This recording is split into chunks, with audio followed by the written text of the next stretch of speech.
Yeah, whoa, everybody.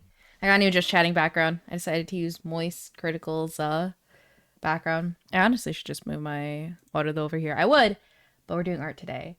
I can't lie, my energy drink hasn't hit yet. So if I'm semi-non-verbal, that's why. It's not because I don't want to talk to you guys. I want to stream. It's just that I'm not conscious, like, in any way whatsoever. So, pardon.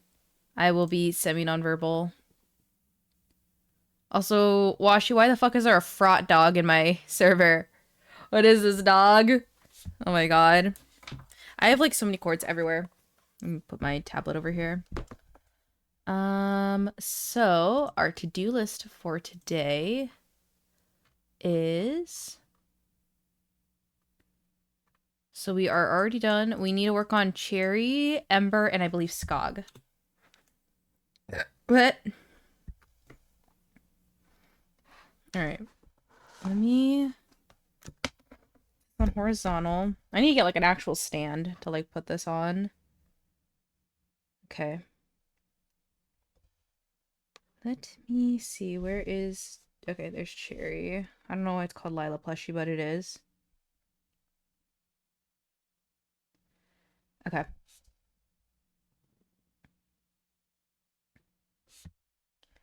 Where is...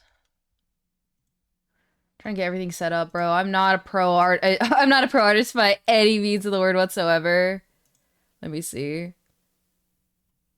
Like I said, once this energy drink hits, we'll switch to like Deadlock, and I can actually like have coherent sentences. And then also, let me switch to... Huh, that's weird.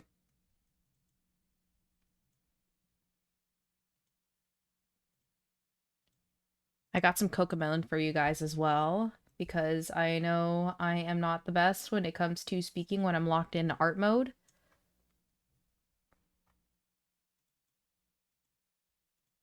There we go. Full screen. No. No full screen.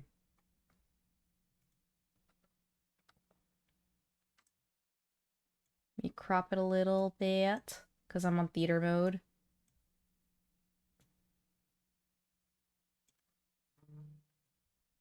This will be on top.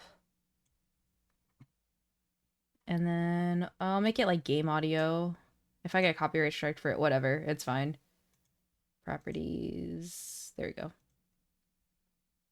Let me know if it's too quiet, by the way. But yeah, I put like a few videos together. Once we are on, I think it's... Okay, the Kiki Chanel video, which I think is an hour long. Yeah. Once we're on the end of the Kiki Chanel video, I'll add more. If you guys have any like video requests of stuff to have on in the background, as long as it's TOS appropriate, we can set that up. But like I said, I'm going to be hitting the semi-non-verbal stance while I work on art. I'm trying to finish Sketchathon rewards because we have Cherry, then Ember, then Skog. With Skog, I think I downloaded the base body. Actually, let me see if I can find the base body of where I... Let me see. Hang on. Actually, might be able to make my life a little easier. Just because Cherry's skirt design... Let me do the... Where is this? How do I screenshot on the new iPad? I feel like an old lady. Okay. We're gonna do this one because I can draw this one on this chibi. It's fine. Okay. Let me set everything up on messages.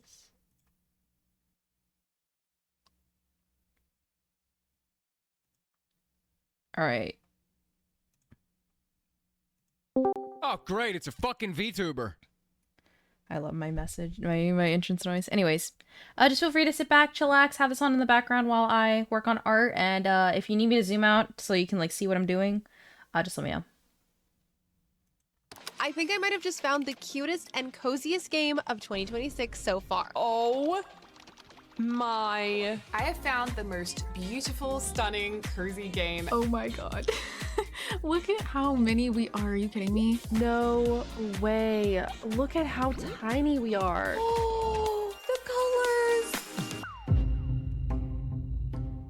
So, Animula Nook burst onto the scene last year with the flashy trailer and a bunch of oohs and ahs from the cozy community. It's an upcoming life simulation game with cute visuals and the absolute coziest of cozy vibes. The art style is just adorable. I'm feeling so like warm and cozy just looking at it. It's made by a studio called Lilylandia, and it promises to give players the ability to explore, build, craft, design, plant, and cook, and you even get your own little cat thing. Spectacular, give me 14 of them right now. I don't know what this is. Animula Nook isn't out yet, but apparently people are so hyped for it that nearly 8 million people have wishlisted it. 8 million! And the game is getting a lot of exposure on social media. There's a very active Discord group, subreddits. They even made a creator program for all the cozy influencers to join so they can chill this game relentlessly. We all know how they love to do that. But all of this indicates that people are genuinely Oh my god, I keep pushing the wrong button! I mean, the visual style does look weird as fuck to me. It looks like it's made for toddlers, and I just know there's an iPad baby somewhere playing a game that looks just like this. I'm a little baby. No, you're a full-grown man. But besides the Coco Melon visuals, it does appear to be a polished, high-budget, fleshed-out life simulation game. So why not bring in Animula Nook? The more the merrier, right? Actually, wrong. Because not everything about Animula Nook is as cute and cozy as it seems. But first, making all these videos about shady game companies is actually pretty dangerous work. I'm basically at risk of being assassinated every day. But thanks to our sponsor NordVPN, I can browse the internet safely without a care in the world. That's because Nord is the fastest and most popular VPN on the market. With over 9,000 servers across 188 locations, you can use Nord to connect to servers in other countries and stream content across a variety of platforms. So that means when I'm not trying to avoid corporate hitmen, I can enjoy some of my favorite streaming sites that are usually unavailable in my country. With Nord, I can connect to a US server and enjoy geo-restricted content with the click of a button. In addition, Nord has built-in threat protection which blocks sketchy sites automatically. It even checks if any files you download contain malware, and if they're found to be infected or dangerous, Nord simply removes them before they can harm your device. It's kind of like a shield for your data, but not one of those flimsy wooden shields. It's a good one. And the best part is Nord has a 30-day money-back guarantee, which means you can try it risk-free. If you sign up, you'll get a huge discount plus 4 extra months free with the purchase of any 2-year plan. So keep your online self safe and help protect me from the video game mob by going to nordvpn.com/notmalcolm or using the link in the description to get NordVPN today. When it was revealed, Animula Nook seemed like a great addition to the life sim genre. And what was even more impressive is that this game was coming from a brand new indie studio, at least that was their words. They posted a few updates on Steam and Discord where they shared that this is their first ever game and that they're still learning the ropes as a fledgling developer. Now, I couldn't find exact information about when development began on this game, but it appears that the studio itself was just established last year in 2025. I found trademark applications for Lilylandia, the development studio, that were filed in September 2025 to be exact. At first glance, all this doesn't really seem like something we would need to question. Usually when we hear that a game is indie, we trust and believe that it is in fact indie. However, there were a few things about this game that didn't really appear to add up. A few things that looked a bit suspicious for an indie studio. For instance, you may have noticed that the developers of this game were handing out wads of cash to influencers. I got an email last year asking me to do a sponsored video for Animula Nook. Obviously, they didn't know that I don't do video game sponsorships when they sent me this. That's like my one thing besides my wit and a fat ass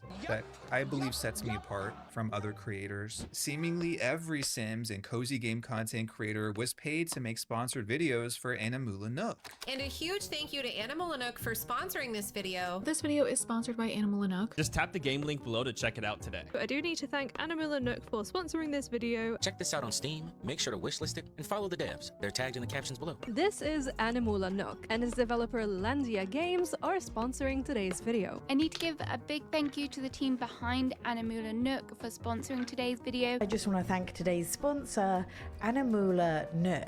Huge thank to Animula Nook for the early look and sponsoring this video. By the way, they are kindly sponsoring this video, but that doesn't change my opinions. This video is sponsored by Animula Nook. The devs have kindly sponsored me to take an early look at the alpha playtest in this video. And you can pre-register it right now by tapping the game link below. And thanks to Animula Nook for sponsoring this video. Thank you to Animula Nook for sponsoring today's video. You know, just the usual ones. Never seen any of these people before. But honestly, the sheer amount of money Animula Nook's developers have spent on sponsorships alone, it's off the charts. I think I counted at least 20 different creators on YouTube and TikTok who made sponsored videos for this game, and to be clear, the game is not out. So they're spending all this money just to build brand awareness and to create hype and get people to wishlist it. But my question to you is, do you think it's normal for an indie studio to spend tens of thousands of dollars on influencers to market a game that no one can even play yet? They even got one of the most popular Sims creators who has over 1 million subscribers on YouTube to promote their game. So check out Animula Nook, there's a link in the description down below, and I also have a playthrough on my YouTube channel.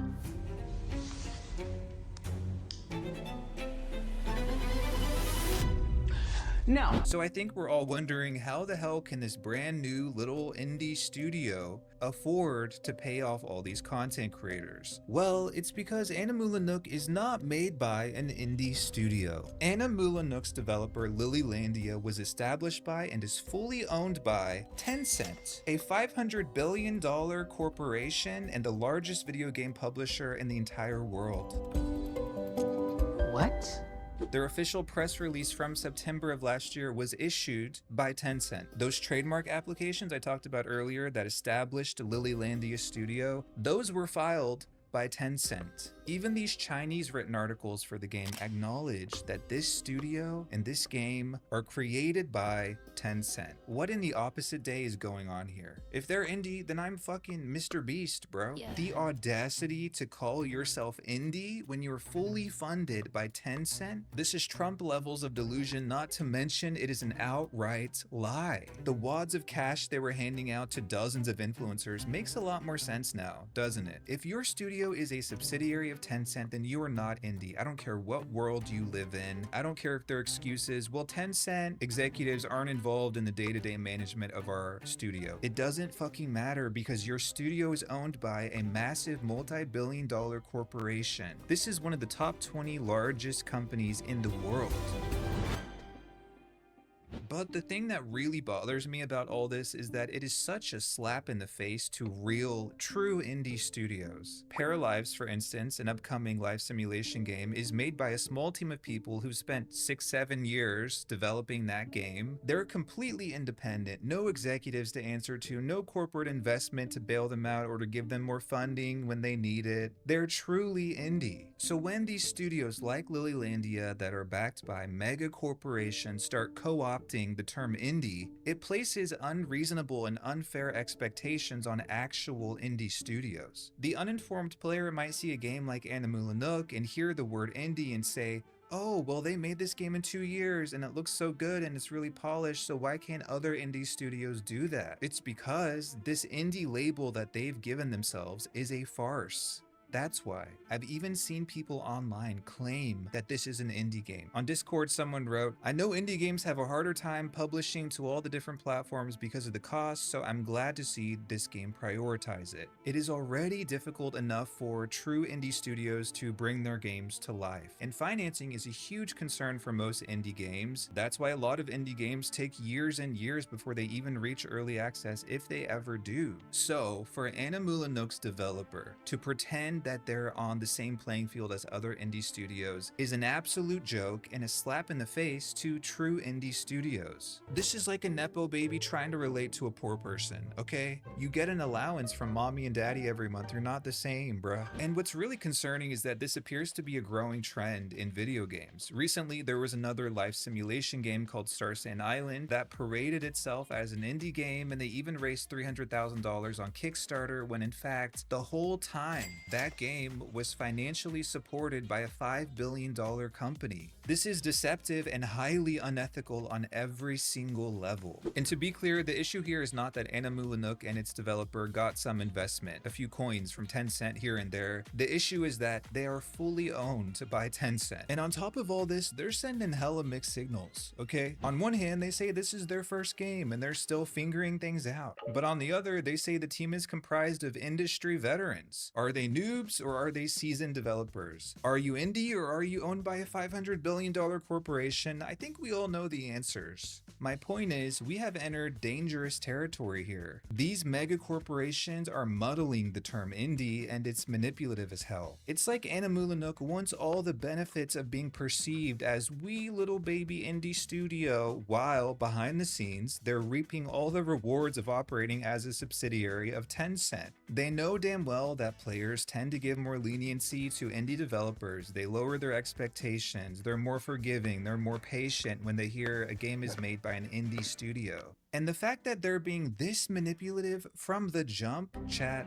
we're Animula cooked. And surprisingly, I saw several people defending this game. I didn't know Animula Nook already has stands. Someone on Steam said, no one cares if it's made by Tencent. No one is forcing you to pay for anything. If you're broke, just watch someone play it and relive the experience through them. Okay, so I guess it's about financial status now? I don't know. Another person on Steam said, you don't have to buy into it or play it or even wishlist it. Why does it upset you then? All I have to say is this is why we can't have nice things, because so many people in the cozy game genre can't stand for a damn thing. It's too negative. Their cozy hearts can't Chat, can we have a shout out for Axel Mods, please? Mess ended here. How are you doing, big brother? Storm coming. You may have noticed that on Steam, Animula Nook is categorized I may or as may a not free-to-play have game. you in the Just queue like to The work on Sims art 4 for and you when Heartopia, I there will have be no the upfront chance costs if I get around required to to it play today. this game. So you might be wondering, how are they going to make money?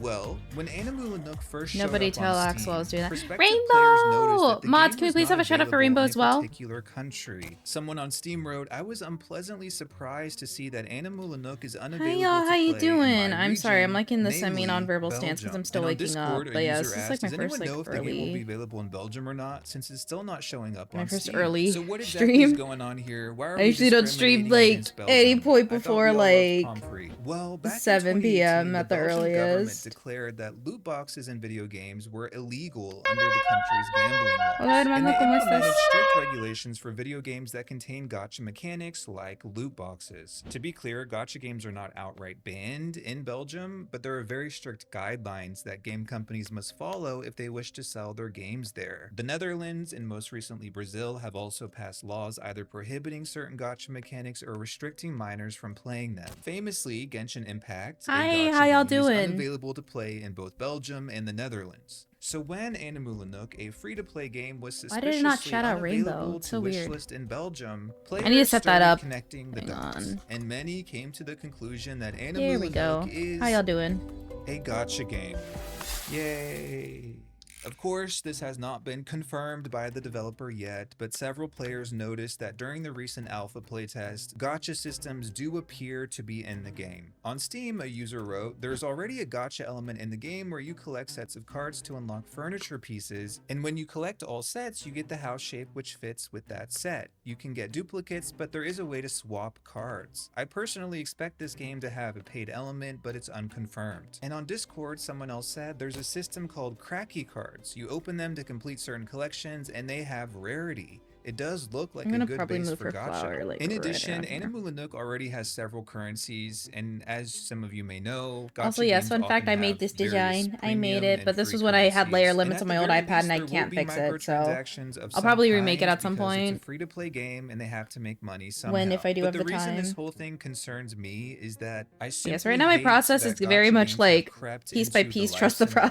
process. First, it was Heartopia, which has a horrendous gacha system that players are saying is rigged. Then we learned that Hoyoverse is making a life sim game called Petite Planet, which is also a gacha game, and now we likely have a third gacha game joining the ranks. To see this become so pervasive within life sims and cozy games, it is the antithesis This of in what the these games are face. about. Life sims are about giving players the freedom to experiment and try new things and live vicariously through virtual characters. But gacha is inherently restrictive. It puts up these barriers that impede the player's freedom. There is nothing relaxing or cozy about gacha. Just recently in the US, the FTC fined Hoyoverse, the company company that makes Genshin Impact and is making that upcoming Life Sim Petite Planet, because they found the gacha systems in their games were used to lure minors into spending money. How much more predatory could you get? Hoyoverse was fined $20 million by the FTC for, quote, unfairly marketing loot boxes to children, loot boxes that obscured real costs and misled all players about the odds of obtaining prizes. When the US, which is the capitalist final boss of the fucking world, is fining gacha game companies for being too greedy, you know it's a problem. Yeah. Tencent as a company is notorious for going to great lengths to monetize their games. For instance, when you look at the best-selling free-to-play games of 2020, nearly all of them are published by Tencent, and naturally, they all feature excessive microtransactions and gacha mechanics. Both PUBG Mobile and Honor of Kings contain loot boxes. They publish Goddess of Victory Nikki, which is a full-fledged gacha game. This is how Tencent makes their money, not by producing high-quality works of art, but by mastering the art of monetization. And when it comes to the thousands of dollars they've sunk into just the marketing for Animula Nook, I can guarantee that they're going to do everything they can in their power to recoup that investment and then some. Oh, the colors! But one thing I find so disturbing about this game is that it's clearly being marketed to children. Just visually, this game looks like it's made for toddlers. They're obviously trying to appeal to a younger audience, and when you factor in that this is a free-to-play game that will likely be excessively monetized, we once again have to consider the ethics of that. They're marketing a game that will be brimming with microtransactions or gacha or loot boxes or all the above to minors. But I'm also disturbed by the sheer number of influencers who are gleefully promoting gacha slop, whether it's this game or Heartopia or Petite Planet.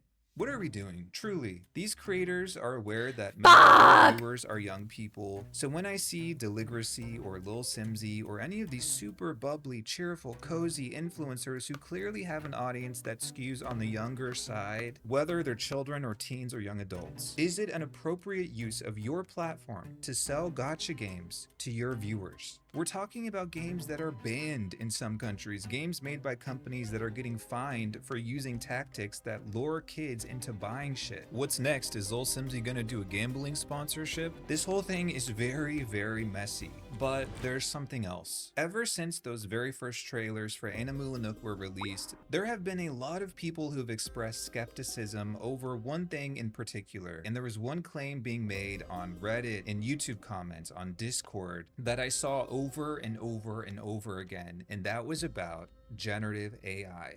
On Reddit, someone wrote, something about this just feels off. The trailer's giving AI. I can't quite put my finger on it, but it just feels soulless. Now, I'm someone who questions everything, but I also don't like to assume things without proof. I know for a fact that Tencent as a company has invested heavily in AI. There's a multitude of articles talking about the company's plans to use AI in game development. They also start incorporating AI in their game developments. And after watching hours of live streams and examining the art in the game, I am 100% certain that generative AI was used in the development of Animula Nook. And I have to say allegedly, because God forbid Tencent, they'd probably send assassins after me. But I am personally confident enough to assert that they have used generative AI in this game. If you don't know, when you ask an AI to generate an image and then you tell it to alter aspects of that image, it will oftentimes change things that you didn't want it to change, including things like an ear. Here are two different images of the same Animula Nook character, and these images were taken from the game. The one on the left has a weird swirly ear. Do you see that? But the same character on the right has two normal Ember, ears. thank you so much for It the may sub. seem I appreciate it. insignificant Thank you, on the thank you. How are you surface, but doing what today? exactly is responsible for these changes? Is there any logic behind these differences at all? Look at the apron on Thank this you for your bunny daily character. Startini as well, Even love. though How you this is doing? the same character wearing the exact Once I'm same done with clothes in Cherry, both then you're images, next, Ember. the writing on this apron has miraculously changed. Why is that? These, to me, are telltale signs of AI art. And when I was observing some of the gameplay footage, I found several examples of this exact same thing. First of all, there's a ton of writing on signs and objects that simply doesn't match. They appear to have this made-up writing system in the game that's very curvy, has lots of squiggles and stuff. So it would be safe to assume that this is the language of this world. But then whenever you look at the writing on other objects, like this sign at the bus stop, It appears to use a completely different language or alphabet. The made-up writing on the left is not the same as the made-up writing on the right. So unless this world they've created has multiple made-up languages within it, some of these objects or the textures or art used on these objects was generated using AI. There are dozens of examples of this if you just look at some of the gameplay. There are patterns in some of the objects that simply don't make sense. There are animals missing body parts. I'm just hitting the 4 semi-nonverbal toes on stance one while I foot, lock in 2 on the art. That's just how I am, we y'all. know that AI art is very inconsistent. It's weird. There's details that don't make sense, body parts that are missing. And this is exactly what I'm seeing in this game. Am I saying all of Animula Nook is AI generated? Of course not. But do I believe they use generative AI in its development? Absolutely. There is currently no disclosure on the game's Steam page. We'll see if they end up adding one, but it really should have been there from the very beginning as soon as people were able to wishlist this game. To me, I have zero doubt about the fact that they used generative AI to make this game. And if they didn't use generative AI, which I find difficult to believe, what else explains the slop I'm seeing on these objects? Look, I know that there are real people behind Animula Nook who are passionate about what they're creating. I've read an interview with the developers. I think they came up with a really cool concept for this game, and I can tell that they're really invested in this project. But we can't look past the glaring red flags, especially when these red flags coincide with so much dishonesty. It's one thing for a studio to be upfront and to say, yeah, we use generative AI for some of the objects in the game. Or, yeah, we are a subsidiary of Tencent and we will implement gacha. But to withhold that information, and in some cases deceive prospective players, that is wrong. It's actually wild over the last year especially how we've seen the life sim genre and cozy games in general take an absolute nosedive.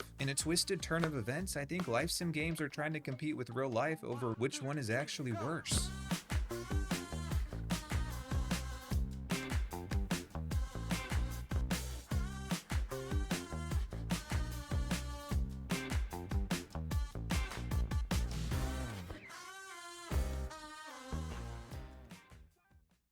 Hi dudes, I'm Brooke, and as you may know, this is my beautiful daughter Navy. Say hi, Navy. Aww. She's an only child, and honestly, she's spoiled as hell. See, she's bored even now because I'm not entertaining her. Okay, you can be excused.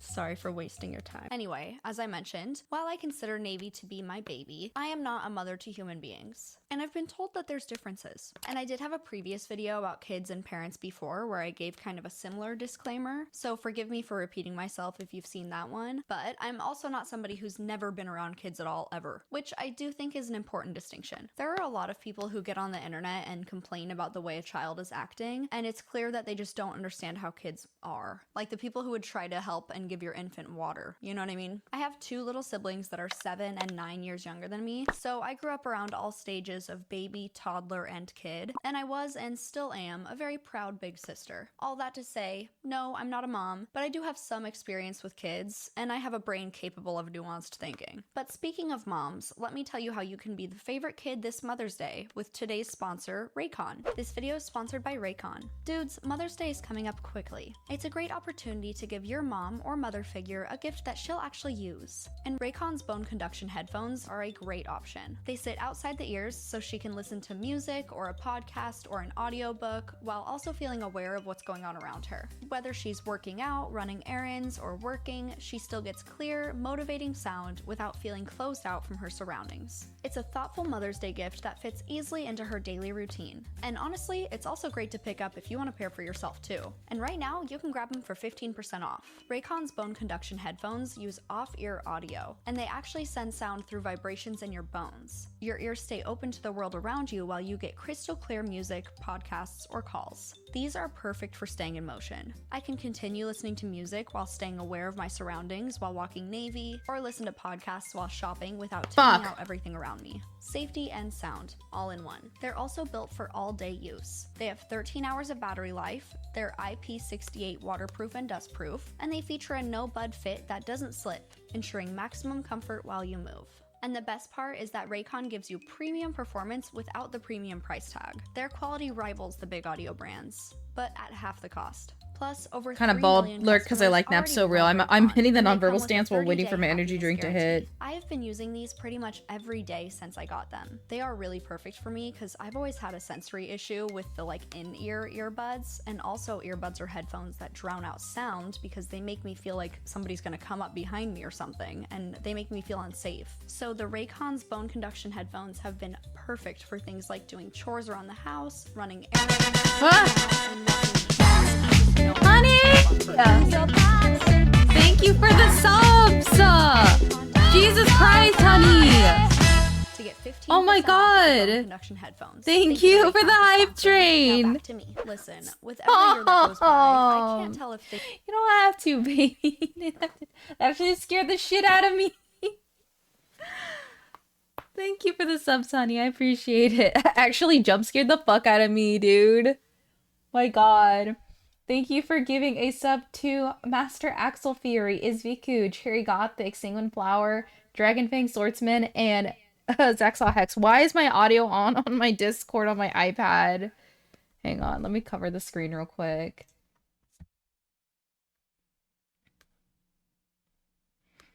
Why did nobody told me that my audio was on? Yay! Hi, Ghostbox, how are you? Jesus Christ, I think we broke the card bot. Yay! Yes, we're doing a weekend stream. Okay, maybe my mic is actually good at cutting it out then. But yes, hi! Hi, Ghostbox. Thank you, honey. I love you. I see your DMs, I'm sorry. It's just that I'm streaming both my screen on my computer and my iPad. Ember! Stop, you guys! Thank you for the 5 subs! Thank you for the 5 gifted! I appreciate it, thank you. Love you, Pookie Wookie. Love watching your streams while I assemble my little plastic soldiers. Thank you. I guess you guys really like the fact that I stream on weekends now. My god, again, thank you, Ember. Thank you, Groovy, for the subs. I appreciate it. Thank you for gigantifying Rainbow Twerking. You know what? I will twerk on stream now. I'm twerking on stream. That's it. We twerk on stream now. How do I... Okay, yeah. We twerk on stream now. This is what we do. Thank you. Thank you. Thank you. Thank you. Thank you. Thank you. Thank you. Thank you. Thank you. Thank you. Thank you. Thank you. Thank you. My god, I love you guys. You guys are so cool. I guess you guys like the weekend streams. Oh, well. This is the new VTuber meta. Thank you for the smooch, honey. This is the new angle I stream from now. Hang on. Can I zoom out? Yep. This is just the new angle I stream from now. You guys get to like see me look up. Hang on. You got games on your phone? A new angle, yeah. If I could like figure out how to pose the model to like sit crisscross applesauce, I would just be like, let me just turn around while I watch the TV, you know? You know what, guys? What if I make this the new angle I stream from? Like, while I work on art, it just looks like I'm watching the TV. And you guys, the chat's just between my thighs, you know? Let's do this to confuse the new people, you guys. New angle meta. Deadass. Deadass. Oh my god. It's actually gonna work. Things are changing in society, or if I'm just becoming a more and more miserable bitch. I don't want to be the old man yells at cloud meme, but sometimes I hear myself say something and I Hang might on, as let me well turn myself start back it around. with, back in my day. And you guys can tell me if that's the case here too, but does it seem like kids are low-key more, like, dysregulated now, and that there's like an entitlement from Where we want to be? parents I that the world mean, needs I to mean, get out of their yeah. way for their special It's a must-have child for my and models to allow have them thick whatever they thighs, because I want? actually do Or have is it really just that thick thighs social media IRL. amplifies the No, I'm worst not taking cases of pictures. this and then makes me more fed up when I go out into the world, so that I pick up on it more? Because I swear, some of the things that I see now are things that would have gotten me in so much trouble growing up. Like, a good example is this TikTok where she says, "This is what happens when you're a screen-free restaurant family."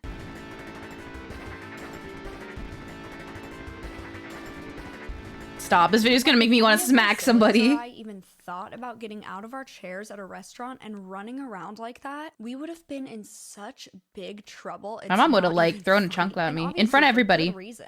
Like, that's a good thing. Thank you, Mom and Dad. You can't just run up and down the restaurant while people are trying to enjoy their meals. Not only is it rude to the other people that are eating there, but it's also super unsafe. Not to be a narc, but servers are often carrying super hot plates, and kids running around makes their jobs even harder, trying to like bob and weave through moving. Yep.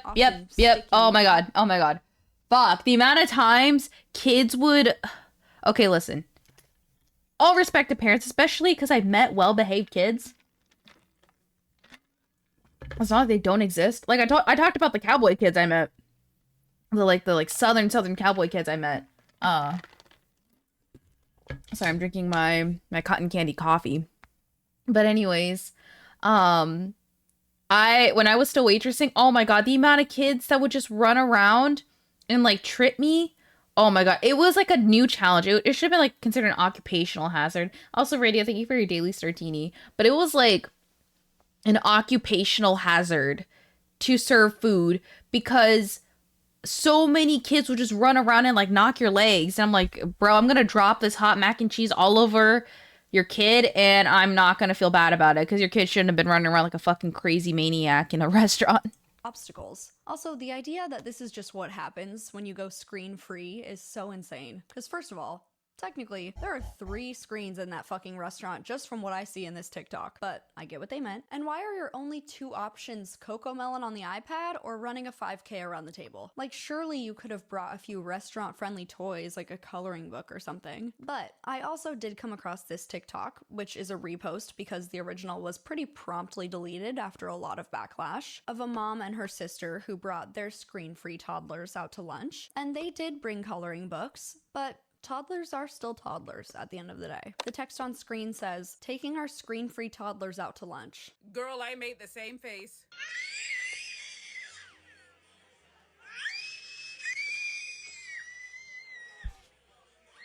Again, Ember and Groovy, thank you so much for the hype trade. I appreciate it. That's a new emo we got. Well, that's what I got. What'd y'all get? It's cute to film a little video of their toddlers being disruptive to everybody around them and don't think, hey, you know what, maybe now's not the time to record. Now's a teachable moment. Like, are kids that age going to scream and make annoying noises every once in a while? Absolutely. That does not mean that the parents shouldn't be able to take them out to restaurants. Kids need to get socialization experience in the world to learn. I don't know if socialization is the right word. I'm used to dogs, so I don't know if that's like a dog word exclusively, but you know what I mean. The problem that I have, and that most people who saw this video had as well, is that instead of presumably trying to do anything to stop the kids from screaming, or maybe trying to take them outside for a second, sometimes or though, redirecting them or anything okay. Sometimes though, socialization is the right term. I was such a quiet baby, bro. I was so quiet, my parents thought I died. I'm so serious. So, Takara lore drop, by the way, y'all. I was such a quiet kid. My parents would fall asleep because they're like, okay, Takara's in bed now. She fell asleep. And so this was like when I was like 1, 2, you know? And my dad, you know, because he was still in the military at this time, my dad was deployed and he would come home and, you know, he's tired, you know, he's not on the battlefield for once. So my dad, I feel like this line art is too big. Just shrink it a little. My dad would fall asleep when he would watch me. My mom would, you know, finally have a day off. So she would do groceries and shit like that while my dad was home. And so, my dad was watching me one time. He always loves to tell the story because he thinks it's borderline funny. My dad was watching me and, he fell asleep. And, he fell asleep while he put me down for a nap, and so it was like oh fuck, please don't tell me I did this on the wrong one. Okay, of course I did. Okay. The reason why I'm going back and forth between the line art and the like blocking out of the hair is because I feel like if I don't block out the hair and then go back to the line art, I'm going to lose my spot of where I'm outlining. If you know what I mean, because like if you see here, when I did Cherry's art, I did it strand by strand, so I'm kind of doing the same approach with the plushie. One thing you'll learn, I'm not consistent with my plushie approaches. There will be, like, line art one way. They'll look the same, don't worry. Like they'll still look like the similar art style. I try to stay as close to the base as humanly possible. but I'm doing Cherry's art a little different because it's chunk by chunk. I mean, I probably could come back to the line art later. It's just that I don't want to lose where like this section is and then I, you know, color this in. Because I'm gonna be like, and then I do it wrong, you know? So let me do it for you. But anyways, my dad put me to sleep one time and he like woke up. He was like, oh my God, it's been hours. What happened? And he was like freaking out. He was like, oh my God, Takara, like, is she good? She hasn't made a noise. It's been hours. And he goes to my room and he just sees I'm just sitting there. I'm just sitting there playing with my stuffed animals. Like, he'd come back from deployment and, like, play with my toys with me because he's like, you know, that's my daughter. I'm going to play with her. And my dad would, like, play and I was like, okay. Like, I didn't know because I was like, when I got older, I got more reclusive. Not, like, in a mean way, but, like, I just don't, like, if I just don't want to hang out, I just won't. And so, especially now that I work a 9 to 5, I have, like, no energy ever. But my dad was like, yeah, like, we're not surprised, like, as an adult, you became more reclusive because you were just like that as a kid. Like, I'd come home from deployment, I'd play with your Barbies, and you're like, okay, bye, daddy. And then you just go back to doing what you were doing. So apparently I've, like, always been like that. So for those who wonder, like, why I don't respond to messages right away or why I just say no to hangouts sometimes, that's why. I just don't sometimes. It's not even, like, a personal thing. It's just I don't. But yeah, it's just so funny to me. But yeah, I was a good baby, allegedly. One is filming it, and both of them have their hands over their mouths, like laughing. And yes, my nails are really tea right now, I know. And due to the fact that the person that they zeroed in on glaring at them is a fellow mom with a young kid, I would imagine that the judgment might have been a little bit more deserved than just a case of, I don't like screaming kids ever. I do not presume to have the answers on how to stop a toddler from screeching, but I do know that plenty of toddlers are well behaved in public, and you have to chalk that up to parents who don't allow things like this to continue when they can help it. Speaking of parents allowing things though, this next TikTok was actually the one that inspired, derogatory, this entire video. Derogatory? No, don't touch the fucking syrups, you dipshit. I mean, it's a child, but I know it's not their fault, but like the parents. I've had this TikTok saved since I made my first, like, entitled parents video, because I was like, I can't just make another one immediately, but also, I have to address this. I've had this saved for months. Because first of all, why the fuck are the baby's bare-ass feet on the Starbucks counter in the first place? That is so fucking disgusting. And then just letting him grab the syrups with his nasty little baby hands? And that's not even shade. Babies frankly just stay sticky as hell and a little stinky, and that's factual. They're learning by grabbing everything at all hours that they're awake, and those teeny tiny hands have genuinely been everywhere that baby's been, especially his own little mouth and snotty nose. And now they're on the syrup. I worked at a frozen yogurt shop as my niece, love her to bits. Love her. She's adorable. Love her. She's the cutest thing ever. 7. Let's go. 6 set. I'm kidding.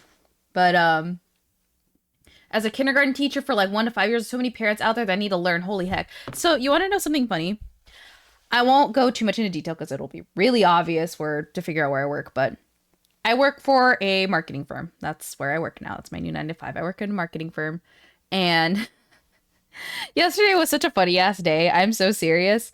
So my job is, I need to turn off those toggles. I don't have the live 2D on. I'm sorry. Don't use the head pats or the infect me. I need to turn those off. Let me put up a new window. I don't think you guys can see it anyways. No, you can't.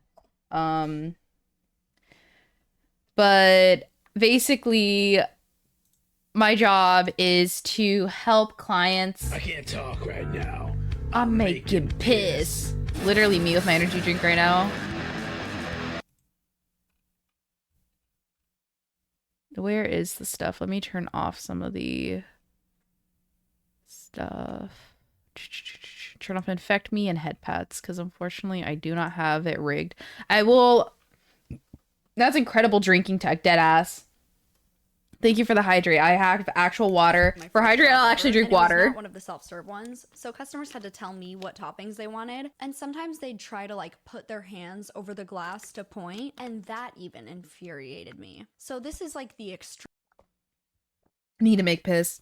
Back to the point. I'm not gonna say too much about my job because I don't want to reveal where I work. But like I said, I work at a marketing firm, and my job is to basically help our clients get leads. Basically, clients for the clients, and a lot of the time it involves children, scheduling appointments for children, and man, it's really hard to like schedule stuff, especially when it's the grandparents, because the grandparents will try to schedule an appointment for the kid, and it's like, well, you know, it's for my grandson, but he's with his mom right now, and I don't know. But I was like, why the fuck are you scheduling an appointment and the mom doesn't fucking know, dude? I need to make piss, honestly. You say that, and then I'm gonna go take a bathroom break after this, dead ass. Fuck. Let's see. Sometimes I just need like silence for like 2 seconds. I love the vampy bangs I made for Cherry. This shit is so cute. I think I like to sound like a braggart sometimes. I'm like patting myself on the back. I have this really crazy idea for Devotee of Gothbo design. I'm still running it by Rainbow herself, but I have some really cool idea for when I convert it to like the Deadlock style, because I'm going to make a Deadlock version of it. And it's gonna be really fucking cool. Yes, it has something to do with Venator. Fuck. I need silence for this line. I can't see very well because I chose dark as fuck colors. Cherry, why'd you have to be a fucking goth? I'm like actually holding the iPad to my face because I literally can't see very well. Like, it says it's on full brightness, but I feel like it's not.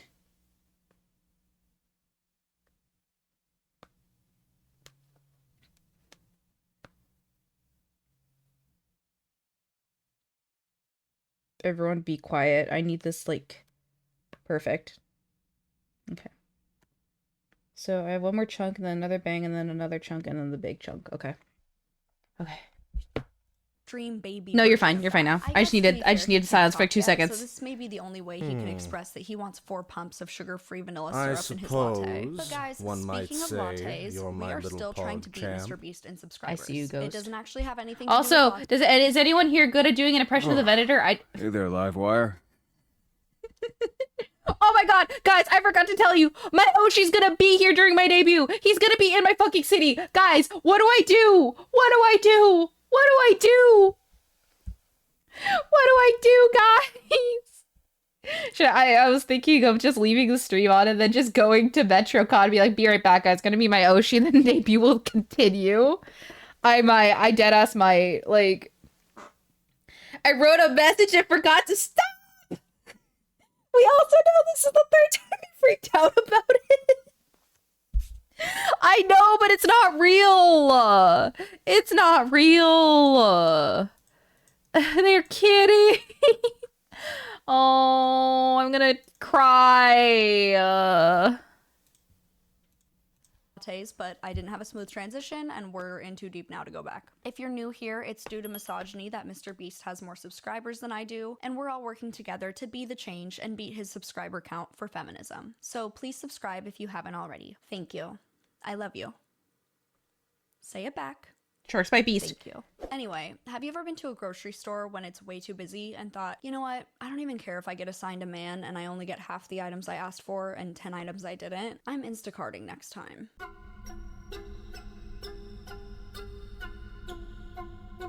Absolutely not. No! Your kid get the fuck up off the ground, because why are his feet dirtier than the floor? Like, the floor of a grocery store is actually disgusting. Why would you ever let your little kid, like, slide on it and walk around it barefoot? This is the type of shit that you see when you're already overstimulated and on the verge of getting super pissed off. Like, girl, better to come in the sink than to sink in the cum. No, because Baka's gonna use that one. He's gonna be in here. Decorum that's still expected. But, like, I came across so many videos of parents giving advice that if your kids are bored, you can always take them to somewhere like Target or Walmart and let them play with the toys in the aisles for a few hours. Like this one, for example, that says, "How much time do you kill at Target just letting the littles play? I've gotten a few good hours in. It's like a toy library without the card."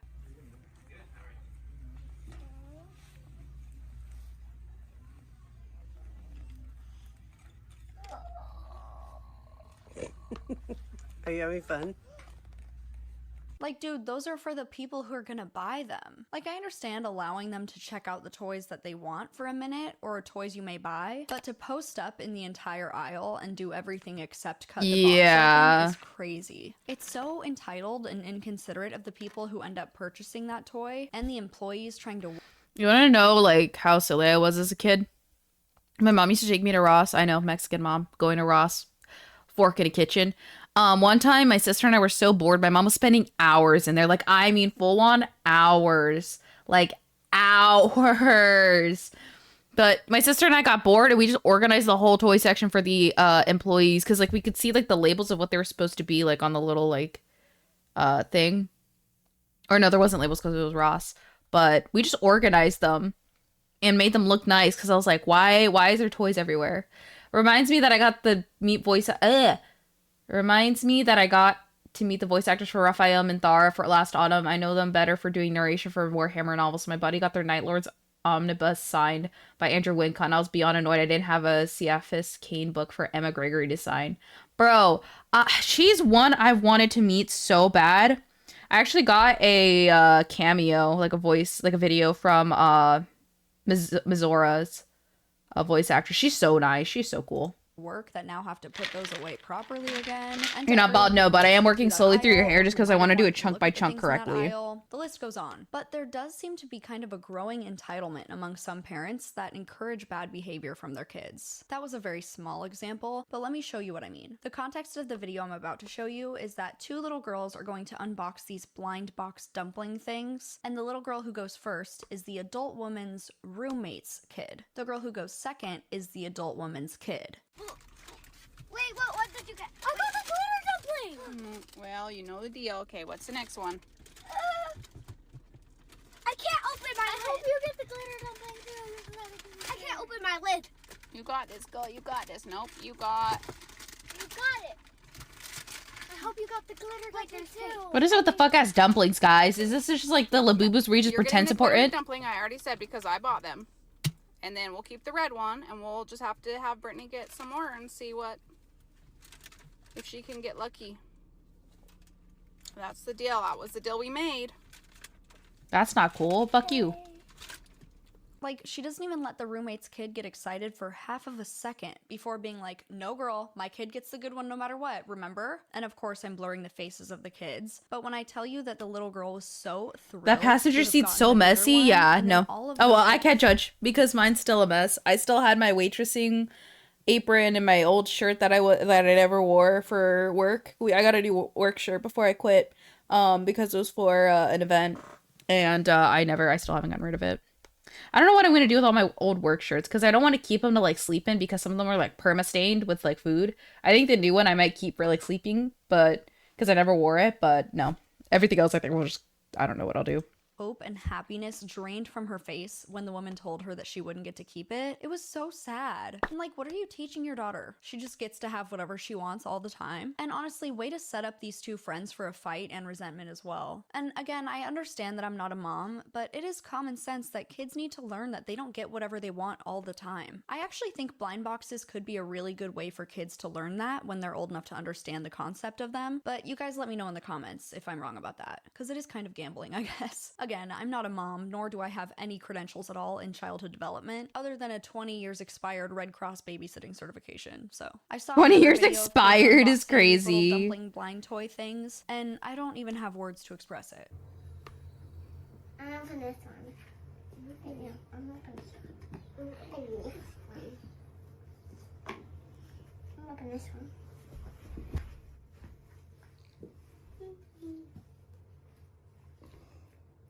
Are they like squishy toys? What color did you get? Open it, bear. Down. No, I want this one.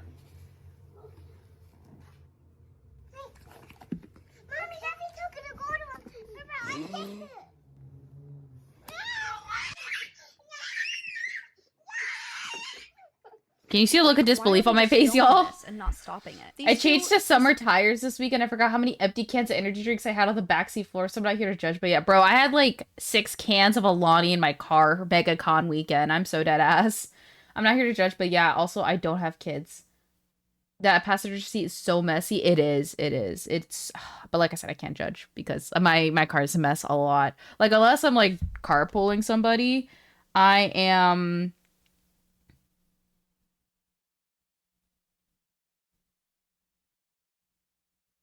I was just reading my messages. But yeah, I'm a little bit messy, but it's like unless I'm carpooling someone, okay. Maybe it's just me, but like as long as I don't have ants or anything in my car, like I'm not cleaning it out until I actually have to pick people up. You know? I know it's such like a messy girl hot take, but like I'm not doing that unless I have to pick somebody up from like the airport or something, you know? Like I feel like I'm not saying no one should ever be clean because that's like the opposite. I'm not looking to be fucking Asmongold, but like I will deep clean my car whenever I have friends over. Like my car got the biggest possible deep clean. Ad starting. But like when my friend was coming down for a haul mat, I cleaned out my car because I was like, I'm gonna be using it a lot and she's gonna be in the car a lot. I'm not gonna like,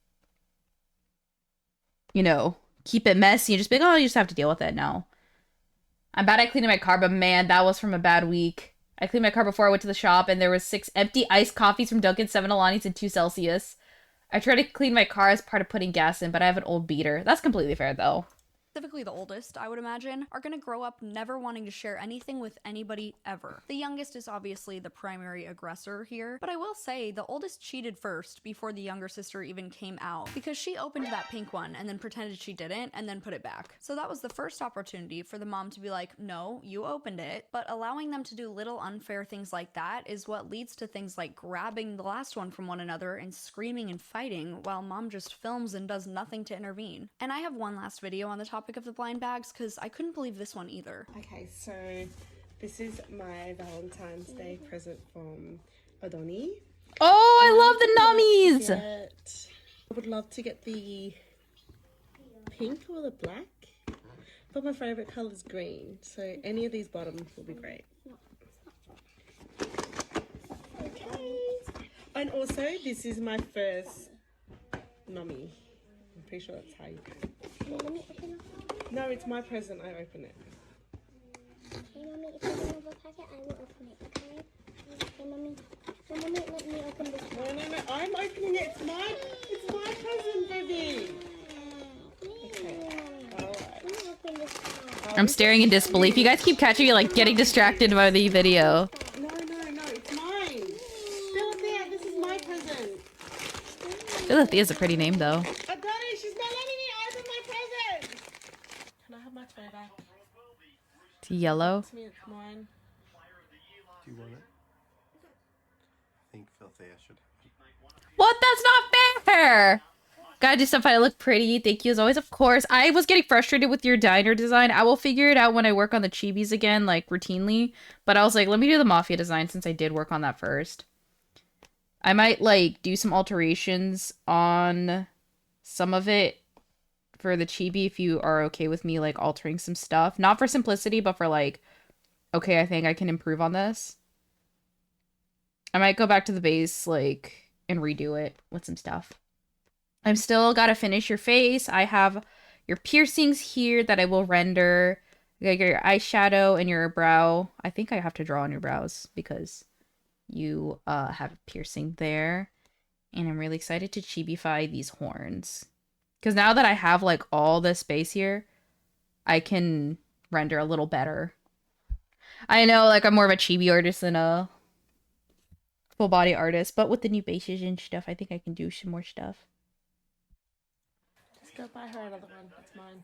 Like, I'm sorry, but she is being a little spoiled brat and she needs to be told no. She doesn't get to have your Valentine's Day present. And the husband doing absolutely nothing to stop her and Poof then into the sky. agreeing that she Wee! Not a shouldn't have it problem. shows exactly why she's behaving like that. But also, why is the mom whining as well? There's way too much whining in this video overall. And the daughter grabbing at it while the mom's trying to open it is sending me into a blind rage, to be honest. Like, why are we allowing this at her big age? I totally get that there's a degree of little kids wanting to do everything with their parents to learn hands-on, but when they get to a certain age, it gets to a point where mom's allowed to have her own life too Might need and to open a fix Valentine's this. Day present without her kid doing it for her. You are raising an entitled, spoiled brat. And this entitlement doesn't just affect the family. It seeps into the way that these kids act in public and the way the parents expect people to treat them and their kids. When parents don't control their kids in the theater, this is what happens. I mean, this Riddler going after the most powerful people in this. I love how I'm getting side quests by the Cocomelon. What are you talking about? Yeah, he does. What about that rat? Hey, come on. The rat. Ask him about the rat. Like, dude, there is literally no reason ever for your kids to be running up and down the aisles of the theater. There just isn't. I don't care if Cocomelon the motion picture is on. If they're old enough to run like that, they are old enough to be instructed to sit down and listen when they're being told that they need to sit down. And if they can't sit still for that long in the movie, I'm sorry, but they can't stay at the movie. It's just so fucking inconsiderate. Some of these videos I've seen of kids misbehaving at the movie theater feels a lot like the parents wanted to go see a movie and instead of having somebody watch their kid, they just took them with. Like, you know, when you bring your infant with you to watch R-rated horror movie Weapons? This person posted, "Nothing like having the movie you've been so excited to see ruined by entitled parents who think it's okay to bring their fucking infant to a horror movie." And on the TikTok, it was tagged as Weapons.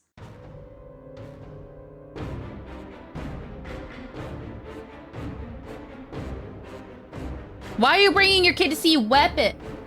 I don't like to judge people by their looks, Hi. but there's no way little bro is Hello, how are you 17 years of doing? age or Welcome older. in. Side note though, Look, Weapons hi. is really fucking good and you guys should go see it if you haven't already. Anyway, this is another video I saw relating to the movies from somebody who presumably works at a movie theater. They said, "What is the science behind parents with young children being the most inconsiderate people ever?" Oh my god, bro. Oh, hell no, man. What the fuck, man? Hello, goody. How are you? I'm good. I'm good. I'm just doing some art. Like, dude, there's Kind of about hitting the 6 semi-nonverbal giant trash cans stance. available for Working you to on throw your like shit because away. earlier this year I did a sketchathon.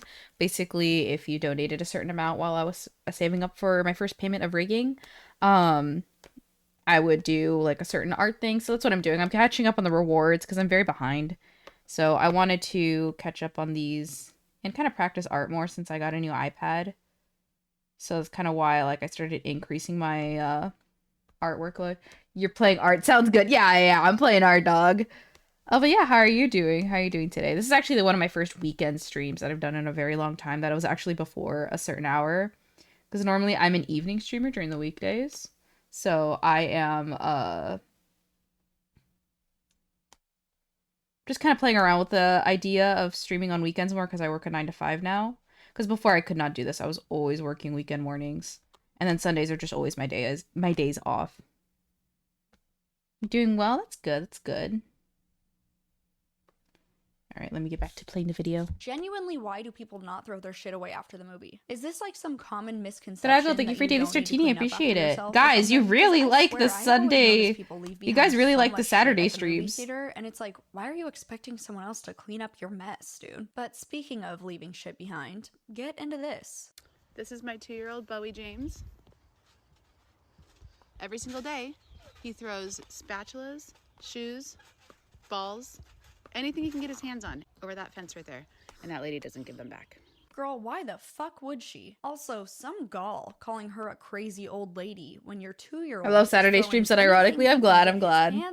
These are like my days. This is like my one day off because Sundays I do. Sundays I do my homework and it takes me hours sometimes. How about don't let Bowie James grab a bunch of shit and hurl it at your elderly neighbor? Bowie James probably needs to lose his grabbing privileges and learn the word no. I do have a theory that because as a whole, boomers and Gen X tended to be more strict in their parenting style, a lot of millennials who grew up with parents in those generations who were strict might have thought when they had kids that they would be more lenient because they weren't a fan of a lot of the aspects of the strict upbringing that they had. So maybe some of those millennials ended up taking that too far in the other direction and just letting their kids be kind of fully in charge. I could be totally wrong about that, however, it's just a theory. And before millennials in the comments get mad about how everything gets blamed on them, I come in peace. I am a millennial myself. I'm proud to be a millennial. My birth year is in the 1900s. I was born in 96, so technically I am a cusper, but I can't deny the fact that I grew up using a Walkman and a video now. There does also seem to be a Video trend of now. some Oh my parents god, being stop. entitled That's such a themselves, throwback. though. I would imagine when this is the case, it has to do with kind of the instant gratification culture of most things being on demand or fast delivery. Man, I was talking to my friends about as well table as RPG social stuff. My media brain is making now some- spinning and I want to start a campaign again. I thought about it, but I straight up don't have time or energy. There's so many things I want to do, but working a 9 to 5, I mean, granted, it pays my bills really well. I got a very nice job and I'm very lucky to have this job. But man, do I never have time for anything anymore. Some people more self-focused in general. Not to be that person that's like, phones are bad, things were so much better when women couldn't vote, or whatever. But some people have become more entitled as society has become more fast-paced. Another part of this seems to be because less and less people are choosing to have kids. So it kind of seems like some of the people that do choose to have kids feel like they're doing a service to society. Yeah, I'm not and having they are kids. owed You something cannot for that make me. sacrifice that they're choosing to make. I'm not Again, having kids. By no means is this anywhere near all parents, but just Rocky, thank you so much for the sub. I appreciate it. Thank you, thank you. Parents using your I driveway appreciate as a pickup it. line, and they You guys, like I said, you guys seem to really like the Saturday streams. Parents using your driveway as a pickup line and they refuse to leave even when you ask is crazy. I think I'd start hitting cars, low-key. Hi, Broggy. Oh shit, I keep doing this. Dude, I would be so pissed if I lived close enough to a school for this to happen. But also, it's just common sense to not do that. You're not allowed to park in front of someone's driveway, dude. It also seems like the homeowner has cones up to warn people not to do this, which makes me think it happens a lot. Fuck that, dude. There was another video I saw where a mom was convinced that her son was We not both thank you for your sick daily and Startini. I refused to take appreciate him it. out of Thank you, school when thank you. they called because he was sick. Guess what happened? Also, this video I'm showing is another creator responding to it because the original was of course taken down. We got a call from daycare yesterday that they thought our son was sick. I said, no, I don't think so. Like, I think he's just tired. It's really hot out. We had a really busy weekend. Whatever. They were like, well, he's complaining of XYZ and he has like a low grade fever. I'm like, okay, it's 110 degrees out. Like, I have a fever. So I go check on him at lunch. Okay. I'm like, no, yeah, he's fine. Send him back in for the rest of the day. He's gonna throw up, isn't he? This morning, we have a really fun day planned. Okay. It's like 110 degrees out. We were going to go play in the pool. We were going to go play with friends. He's gonna throw I'm up. putting them in the car. And I see the infamous fluid-filled blisters all over my other child. Oh! Not even the allegedly sick one yesterday. All over my other child. Okay. And then I look at the allegedly sick one. Sure as heck, he's covered in this like viral looking rash. If you are the parent of a young child, you know the sheer panic that is these little fluid-filled blisters on your child's hands, feet, or face. He has hand, foot, and mouth, doesn't he? Oh my god. Ugh! I can't. I wouldn't say I have, what's that one fear? Emetophobia? Is that it? I don't have emetophobia. It does like discomfort me, bro. My nephew got sick one time, and I thought like I was in The Exorcist. It was bad. Hi Rika, how are you? Welcome in. Thank you for your daily Startini. But yeah, my nephew got sick one time, and I was like, my dad, who never gets sick, by the way. Baka! Thank you for coming in, and thank you for the like. I appreciate it. While you lay down, yeah, of course. We are keeping it chill over here. We're just watching these videos, and I keep pausing my art to rant and talk shit. But my nephew got sick one time, and you would think like my dad, who like survived dysentery in Chile and like Peru, My back is in so much pain, had to quit out for the day. Yeah. Fast, No! Ow! That was mean. But, my nephew got sick one time, and he projectile vomited all over my dad, and my dad was literally sick for like a few days. I don't even know what my nephew had. It's just that my dad was cooked. It was bad. You think that's long enough, guys? Or should I, like, crop it, like, right here? Proud to be a millennial. I think right there is fine. Dad got hit with the vomit bomb. Yeah. Yeah, he was really sick, and he wouldn't stop screaming because he was throwing up, and because he was screaming, he kept making my niece cry. Okay, hand, foot, mouth is a bitch. A bitch that I didn't want to deal with today. But here we are. Anyway, so this is my formal apology to my child's teacher. You were right. He's sick. I'm not gonna hold your hands while I say this, because I don't know what has caused the synapses in your brain to start misfiring. You are the reason why a lot of these kids in daycare, they get sick. Like, dude, if they're saying your kid is sick, then pick your fucking kid up. Now you probably got a bunch of other kids sick, and maybe even the teacher, and even other staff at the school. You know what's crazy? So, I know people love to get on me like, you'll never be a mother, you're not gonna be a mother, blah, blah, blah, blah, you don't know. Dog, I've been around kids enough to know when they're gonna be sick. Also, thank you for the watch streak, Weibo. It's like, what makes you think? Because the thing is, this is one thing I found out. Schools and daycares, this is why they, like, do the perfect attendance, because I think it's, like, XYZ reasons, corpo reasons, why they enforce, like, perfect attendance to a degree. But, what makes you think they would want to have your kid be behind? What makes you think they would want all this terrible shit that would happen if your kid missed a day of school? Literally, you get left behind if you miss one day of school. It's so bad. But, like, what makes you think they're doing it on purpose? They see kids all the time. Of course they want your kid to go home, because they know what the fuck hand, foot, and mouth looks like.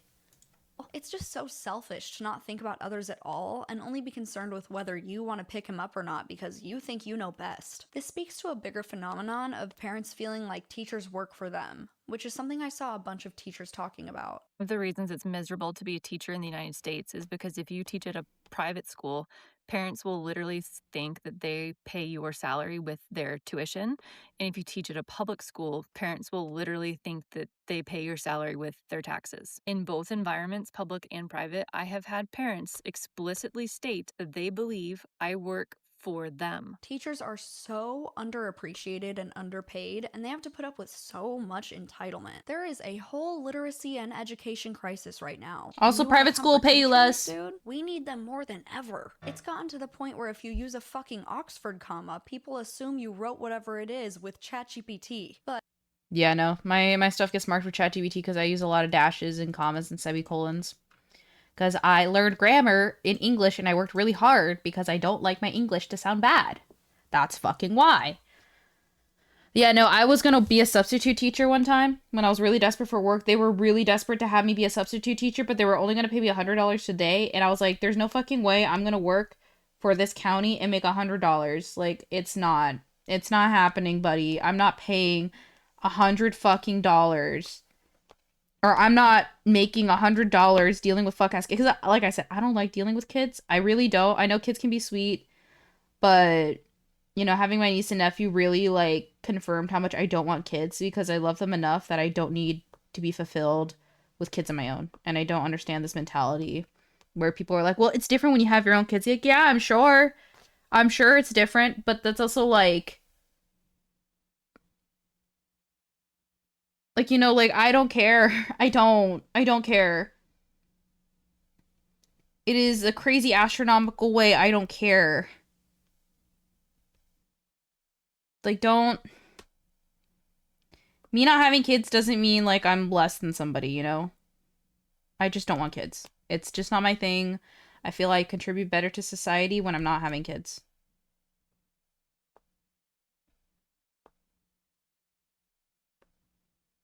I don't need to have kids to feel fulfilled or better about myself. I know some people like are like, I'm meant to be a mother. Props to you. Props to you because you work hard in a way I could never. But I think that expecting that I need to have kids because I'm a woman and because I have a womb that's here, hot, sexy, and available, no. But to completely switch gears to another example of entitlement, I saw this mom who was mad about line formations. She says, opened the coffee shop door first, took the ramp with the stroller, they took the stairs. Suddenly, they're in front of me in line. Like, I can see where she's coming from, but dude, the line starts at the cashier. You got to the cashier last. It just feels like making an issue out of nothing. I could see being mildly tiffed if you hold the door open for somebody and then they go in front of you in line, but even then it's not that serious. Some of these just kind of feel like parents being annoyed that their kid has put them in an inconvenient position, like having to use the stroller ramp, and they're taking it out on people around them who don't have kids because that's easier than acknowledging that even with little things like this, parenting changes every little aspect of your life. Maybe I'm totally reaching with that though. I could be totally off. But this next one also gives me a similar vibe. She says, POV, when the people you stayed next to decided to party and keep your kid awake all night.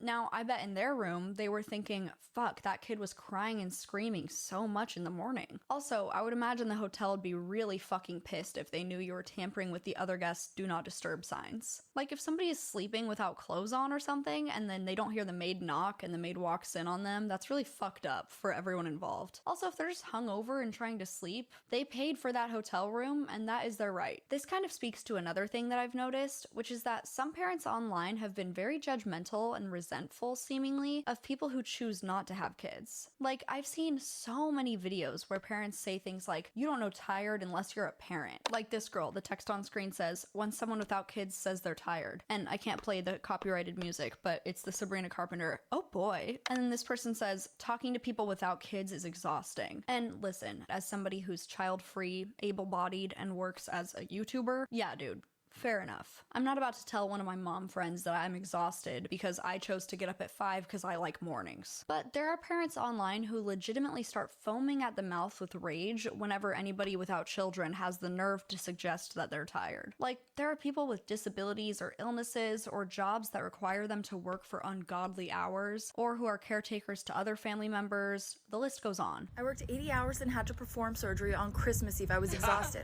Then you don't know tired. Wait until you're a parent. Hello, sleep. It's me, Shane. Heard of me? I work like 70 hours a week. Yeah, but then when you get home, do you have to watch Cocomelon all night? Let me guess. You weren't up till 3 a.m. changing a diaper. No, but... Then you don't know tired. If you're not a parent, you don't know tired. Bye. We're tired a lot. Unlike other people's fixation with fertility of strangers always seem really invasive to me. Dog.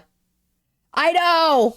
Bro, like, I'm already at the age because my family, there's going to be a point in, like, I think either, like, mid-spring where I won't be streaming because I'm going to have family over, and I already know because they all had kids. All of them had kids. I know that they're going to ask me in Groovy nonstop when we're having kids. And they're just going to expect that I'm going to have kids. Especially in Mexican culture, it is expected that women have kids. We are expected to. It is not a suggestion. It is not a maybe. It is not a, if you want kids, you can have them. We are expected to have kids. We are such a children-obsessed culture. And my parents have accepted I'm not having kids. They're like, well, just know that we'll always help you if you want to have kids because it takes a village. And as much as I appreciate the sentiment, I don't want kids. Like, I'm going to be honest, I'm a selfish person. I like my me time. I like to be alone. Like I mentioned before, I'm quiet and I keep to myself sometimes. I like to be alone and I don't want kids because kids take away from my me time. And the best thing I can do is not have kids when I don't want to and I don't feel mentally equipped to. It's selfish, but I feel like that's still enough of a basis to be like, I don't want kids. It is very much a valid reason for me to not want kids. But the tired Mother keeps asking when they get a grandchild. I just pointed at my dog. It feels like some parents beef with child-free people. But like, the thing is, You chose to become a parent. And then the parents that are guilty of this seem to be annoyed that they made that choice or resentful of others for choosing differently, so they make it everyone else's problem. Like, there was an article that went kind of viral that said people without children shouldn't be allowed to vacation during school breaks or summer because they can travel at any time, whereas parents can only No, we travel can't. then. That's not true. Child-free travelers be banned from going on holiday in the middle of summer. Article starts off by saying, many child-free couples choose the busiest and most expensive weeks of the year for their vacation, despite being free to travel at any time. First off, I would be very curious why that author seems to think that child-free folks are free to travel at any time. Just like people with children, we also have responsibilities and obligations. This may be hard for people like that to realize, but we have lives too. Secondly, for a lot of the most popular vacation spots, summer is just the nicest season to go. Like, I'm not gonna pay an exorbitant amount of money to spend a week at the beach when it's 23 degrees outside. And the things that really irked me was that there was definitely some dissent in the comments of the article, but there was a whole lot of support too. Child-free folks will bring up wanting one child-free flight out of 100,000, and we are instantly demonized for it. We are the worst, most selfish people on the planet. But an entire article like this can get written, and the most common response tends to be, that's a good point. Our lives don't revolve around your kid's school schedule. Also, what about teachers? And how do you prove that you're just traveling for vacation and it isn't for work or another necessity? And who would enforce that? And what about the resorts and hotels and things like that that rely on people coming all during the year to stay in business? This whole assertion is so stupid that it probably is just rage bait, but who knows, dude? I also saw another creator saying that people without children are constantly on vacation. I don't think people without kids realize how much free time they actually have. Oh no, we do. We know, which is why many of us have chosen to not have children. Like, they are practically on vacation 24/7.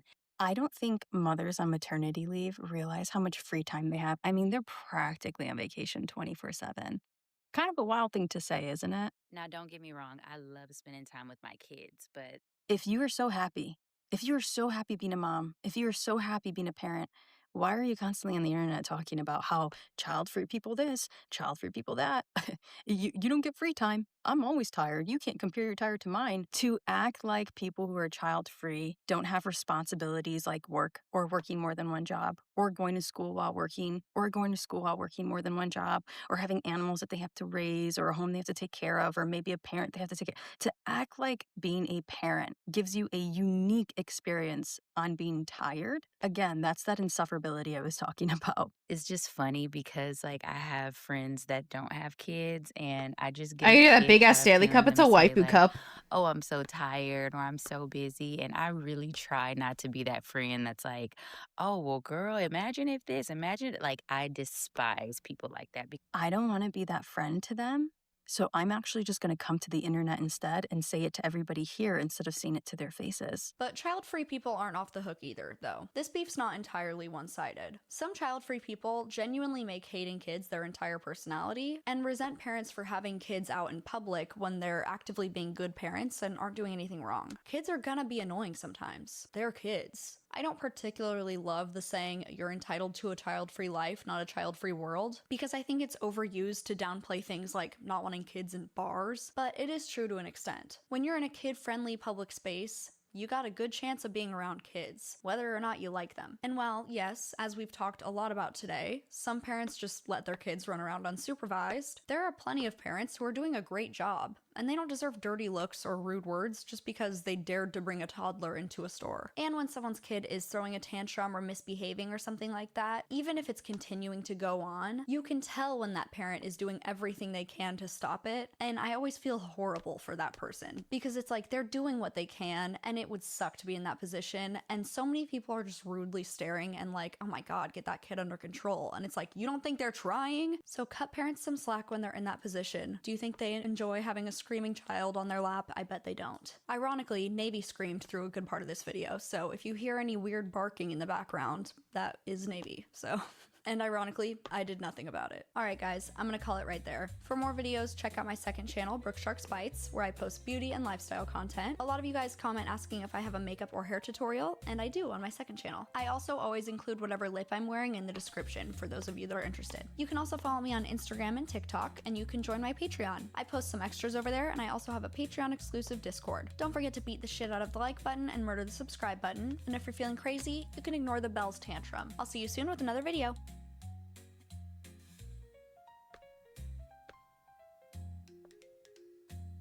Any brands out there that would like to take a micro influencer to Coachella weekend 2, please, please, please, please, please, please, please, please, please, please. I'll do it. I'm gonna go so bad. I'm asking you to stop. So any sweet, sweet, amazing brands, I will get down on my knees. What are we doing? Now we're really pimping ourselves out. Honestly, have some self-respect. Housing, lodging, please. Please, please, please. What are we doing, guys? We do not need this. Pick yourself I'll up. do anything you ask. It's the same script. Look, girl, you and everybody else. Like, do people understand? Everybody wants to go. It's like the biggest event in the world, these things that are happening. These people are so out of touch. What do you mean you just found out about Ross today and now you're asking Ross to bring you to Coachella? Guys, hold on to your cash. Put it in a safe now, okay? Because these people, they want it. They just see us as nothing more than cash cows. It's a problem. Every year come spring, influencers begin migrating west to the biggest influencer gathering in the world, Coachella. And every year I am bewildered by the spectacle that I observe. I don't know if it's because both Justin Bieber and Sabrina Carpenter are headlining this year, but my For You page is filled with influencers begging, please, please, please, for free tickets and accommodations, okay? It's out of control, quite frankly. I've never seen so many, and it's gotta stop. So, as always, if you like these types of videos, make sure you like. And if you're not subscribed already, subscribe. All right, now let's discuss. So, let's talk about this influencer begging trend. This one says, this is my application to any sweet, sweet brand who's looking for a Canadian content creator to collaborate with for Coachella Weekend 1. So Coachella is officially 4 weeks away, and I just wanted to... Yeah, I'm going to tell you guys right now, as somebody who has worked with a company before, works with companies in a way. No, they will not, especially if you beg like this. It's because TikTok, I feel like TikTok is, I would argue that creating a new human you wouldn't want to appease the sensibilities of others would be the selfish decision. I think you're being thoughtful and responsible. Too many people become parents of science criticism, then spend the next 20 years resenting their kids for this specifically. I can't see myself having kids because I don't have the energy to spend on another person like that. Like, I just don't. And for 20 years too, you don't get a break. Like, if I want to tell Groovy, like, hey, I'm just vibing by myself today, don't mind me, he understands. Most of my friends will understand, most if not all my friends, understand that I am just not, like, I'm a floater friend. Not like I just don't dedicate myself or I'm not loyal to anybody, but it's like, you know, I'll hang out in a VC for a little bit and then I'm going to go, I literally say I'm going to go rot in my bed for a little bit. I literally say that all the time. I'm going to be in my bed. I'm going to go walk outside. I'm going to take a break, blah, blah, blah, blah. So I just, like, with the child, you know, you can't be like, hey, I need like 5 minutes to myself. You can't just leave your child there while they're throwing a tantrum. Like, I get overstimulated by children crying. I don't know, like, after I quit Publix, I think I just had this problem with, like, children. Anytime they scream in public, it makes me so uncomfortable, and more to a degree than it should. It just bothers me. And I know it's, like, such a personal thing, but it's, like, it bothers me.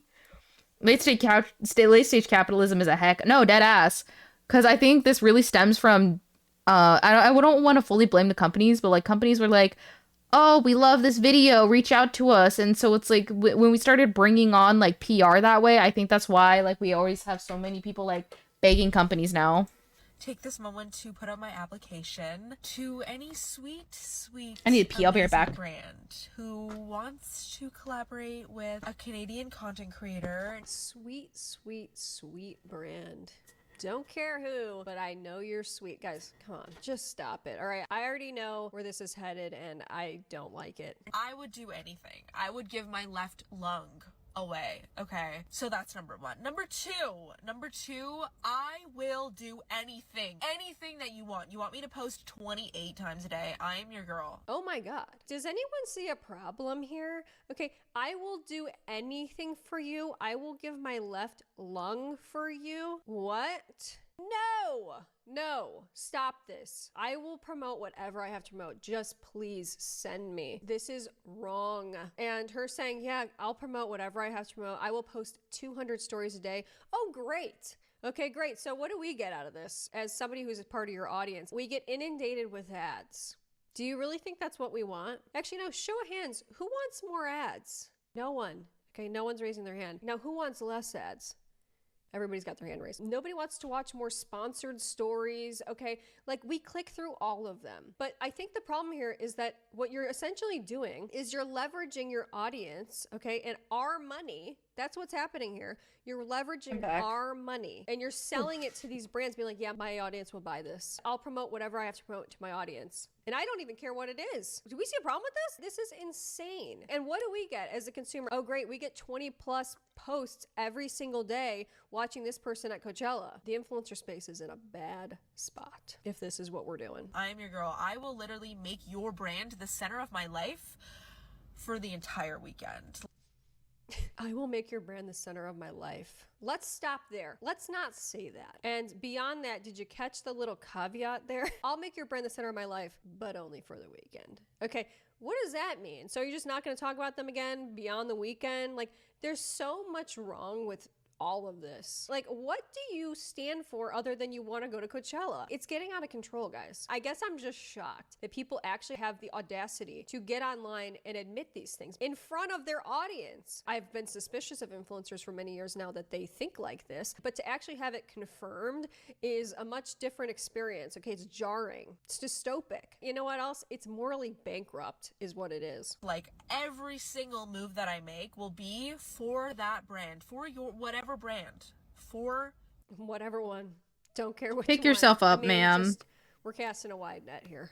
Okay, we're fishing for whatever at this point. If you're doing this, I hope all you come up with is a soggy boot. I don't think anybody that is saying stuff like this and would actually sell out this badly would be rewarded by going to Coachella. I don't. I'm saying it right now. Your brand. I will dedicate my life to it. For the weekend, okay, I promise. We're talking stories daily, we're talking posts, we're talking literally like every single post you can imagine. Vlog, how I'm using the product throughout the weekend, like literally anything that you can imagine. I'm your girl. Does anyone think about their audience anymore? I mean, I'm serious. Like, it's not funny, but it's like, does anybody care about us anymore? Like, these deals are being made on our behalf. My audience will foot the bill for this. Like, I'll spam it with ads. They'll be fine with it. We need to stop being fine with it. That's my point. It's not okay. I would do anything. Okay, so any sweet, amazing brands out there, I love you so much. Like, I am your girl. I will make it happen for you. I will get down on my knees. This is crazy. You'll get down on your knees. What are we doing? And at what cost? This is insane. I will get down on my knees and I will do whatever. Now we're really pimping ourselves out. Honestly, have some self-respect. It really shouldn't be this way. This should not be the relationship that you have with brands, okay?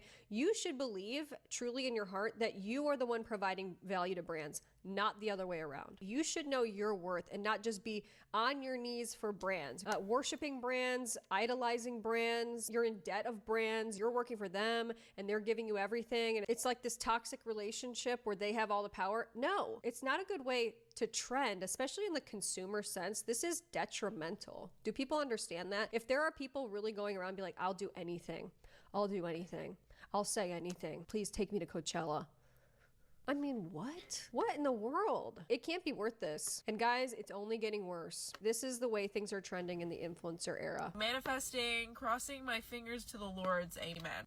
Manifesting. I have to laugh because this is the influencer era definition of manifesting, okay? Manifestation has taken on a whole new meaning to influencers. It just actually means dry begging.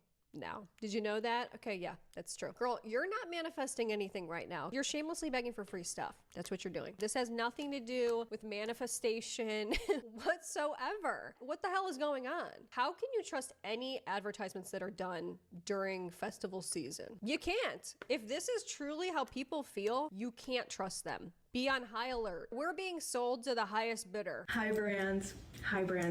So I just think if you're going to pick Hi creators, Neritas, how are you? Welcome in. creators that actually love music, love seeing artists live, would love to go to Coachella, would love that whole experience and be so grateful for it. Creators who would actually pay for that experience. Yeah, look, the way this comes across to me is like I deserve to go over other people. And I don't like that sentiment either. It's How you yucky doing? to me. How's your day Like, I been? What deserve have you go been up because I really to? love music music, or I'm a bigger Justin Bieber fan, or I am this XYZ. Like, you know, I think about all the people right now that are car camping and not doing Coachella in the influencer glamorous sense and are there because they love music, and they also prioritized going to Coachella. Nobody deserves to go over anybody Not much, else. just chilling, Especially not chilling, people that same, bought a same, ticket to same. go. It bothers me to my core, it does. And a lot of these videos do come off as extremely entitled, quite frankly, they do. And then we'll promote whatever you want, please. We'll promote whatever you want.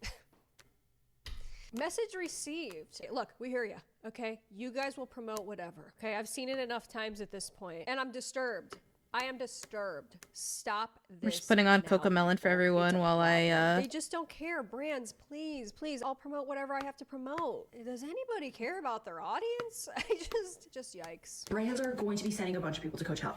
So all I'm asking is if like I could be one of them, please. Just shocking behavior. But to me, really, there's nothing more shocking than people that obviously have the means to go to Coachella and just get free stuff constantly, okay? Like, they just get so many amazing experiences from their influencer status. They get free PR all the time. They get to go on these wild trips and just attend so many events that many people couldn't even dream of. They got more money than anyone could even conjure up. And yet, they still have the audacity to beg for free things. It's not enough for them. The greed is actually unprecedented. And this to me was another example. So this is Sofia Culpo. She's Olivia Culpo's sister. They're both famous, okay? Obviously her sister's more famous, but they're both famous. Here she is begging for free accommodations to Stagecoach, which is a festival that happens shortly after Coachella every single year, okay? This actually took place last year. I can't get over this. I really can't. We're throwing out a Hail Mary here. So Stagecoach is this weekend. Originally, I was supposed to be out of town. That got canceled. Now I'm in town and I absolutely need to go. Stagecoach is like my favorite thing ever. Well, that changes everything. Okay. I didn't know it was your favorite thing ever. Look, girl, you and everybody else, like, do people understand that there's like 100,000 other people? Okay. Like, yeah, I see a lot of videos of people like, I'm manifesting this. I'm manifesting it. Girl, you and like 100,000 other people are manifesting at the same time. Okay. Everybody wants to go. It's like the biggest event in the world, these things that are happening in the month of April. So, like, get real. I was able to get 2 tickets. So tickets are good. That's solid.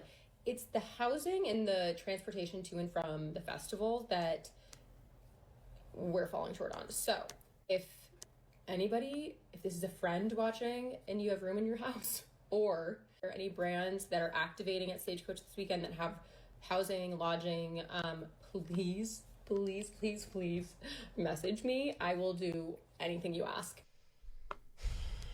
What's going on? I'll do anything you ask. It's the same script over and over. I'm telling you guys, the second that one influencer got rewarded for this, it was like the chain reaction was set off, the fuse was lit, and we're heading toward the end of the longest stick of dynamite, okay? This has got to stop. And I gotta point this out as well. Look at the optics of this, okay? We're sitting in a custom closet so big that, in fact, that you can sit inside of it. Okay, you can sit inside your closet, and it's lined with designer bags at the top, no doubt designer shoes, clothes, like filled with that, products it looks like, yet here you are begging for free. Hello? What's going on? Ask your sister, maybe. Your girl loves Stagecoach, and I'm gonna do anything to make this happen. DM me, email me, please. I'll do anything to make it happen. Yeah. Girl, we know. Okay, we know. I don't trust a word out of your mouth from this day forward. I do not. Okay, actually, I don't trust anything that comes out in the month of April anymore. Any influencer that's promoting anything, no, sorry, not buying it. Nope. Many of you will remember the viral story from last year's Coachella was when Tara's World sat outside of her Beverly Hills mansion and begged for free Coachella tickets because she said she didn't want to have to pay for them herself. I'm just so frustrated. So I have been putting in some serious hours this year trying to get brand sponsorships for festivals because festivals are expensive, and if you had the tools to go to festivals for free, you would utilize them to the best of your abilities. I can't get a brand to send me to Coachella. I don't care if I sound like a whiny influencer right now. I don't want to be spending that on Coachella, but I want to go badly. Yeah, who could forget the whiny influencer rant heard around the world? I think a lot of us were really sympathetic to her situation. I mean, being a really rich influencer who can definitely afford to pay for Coachella tickets, but just, you know, waited until the last minute, so now she's getting on here and begging a brand to take her for free. A lot of us understood where she was coming from. No. we were horrified. And I think the worst part about all of this is that it actually worked. Yeah, this extremely out of touch dry begging, a brand actually brought her. And it's just frustrating when like every single influencer I know is going to Coachella for free. I sound like a whiny brat. If there's any brands watching right now, I swear I'm not crazy, but like I'll do anything for you, love. I'll rub your feet, I'll make 15 TikToks, I'll do it all. I'll make it worth your while, okay? Coachella, like I want to go so bad for some reason. I think the most interesting admission from this video last year was the fact that she's willing to do and say anything for whatever brand decided to bring her to Coachella. It didn't really matter what brand it was. And I think it's really honestly reflective of a lot of the attitudes that influencers these days have, you know, in this influencer era that we're in, which is, you know, just a hellscape at this point. But, you know, I think a lot of influencers truly are so desperate to go to these things that they would literally say and do anything, you know, as she explicitly said, like, I'll do anything, I'll rub your feet, I'll promote whatever I have to promote. And I think that that is honestly the trend these days, is like, give me this and I will promote whatever I have to promote to my audience. And I'm not picky about that whatsoever. And when you really think about what she said here and what she's admitting, it's pretty shocking actually to explicitly say that you are willing to do that and, you know, compromise any values that you have and that you basically have like no ethics at all when it comes to paid promotions and what you're doing online. And I think that the second that someone admits that they're willing to do this, in my opinion, any advertisement that they do in the future cannot be trusted. And unfortunately, I am here with an update. Okay, she's at it again this year. So if you were wondering, yeah, she's back. Here she is begging again. I clearly have no shame, but I'm begging for a Revolve Fest and 818 Outpost Connect. I'm an influencer with zero pull. And it says the begging on TikTok will never end, I fear. Let me live. Okay, so she's going to Coachella again. My problem is this: she gets rewarded for this behavior. Then it sets off a chain reaction of other people seeing that this works for her and repeating the same behavior, okay? But she didn't just beg for invites to influencer events happening around Coachella. She also begged for Coachella tickets again. Begging for a brand to send us to Coachella. Okay, yeah.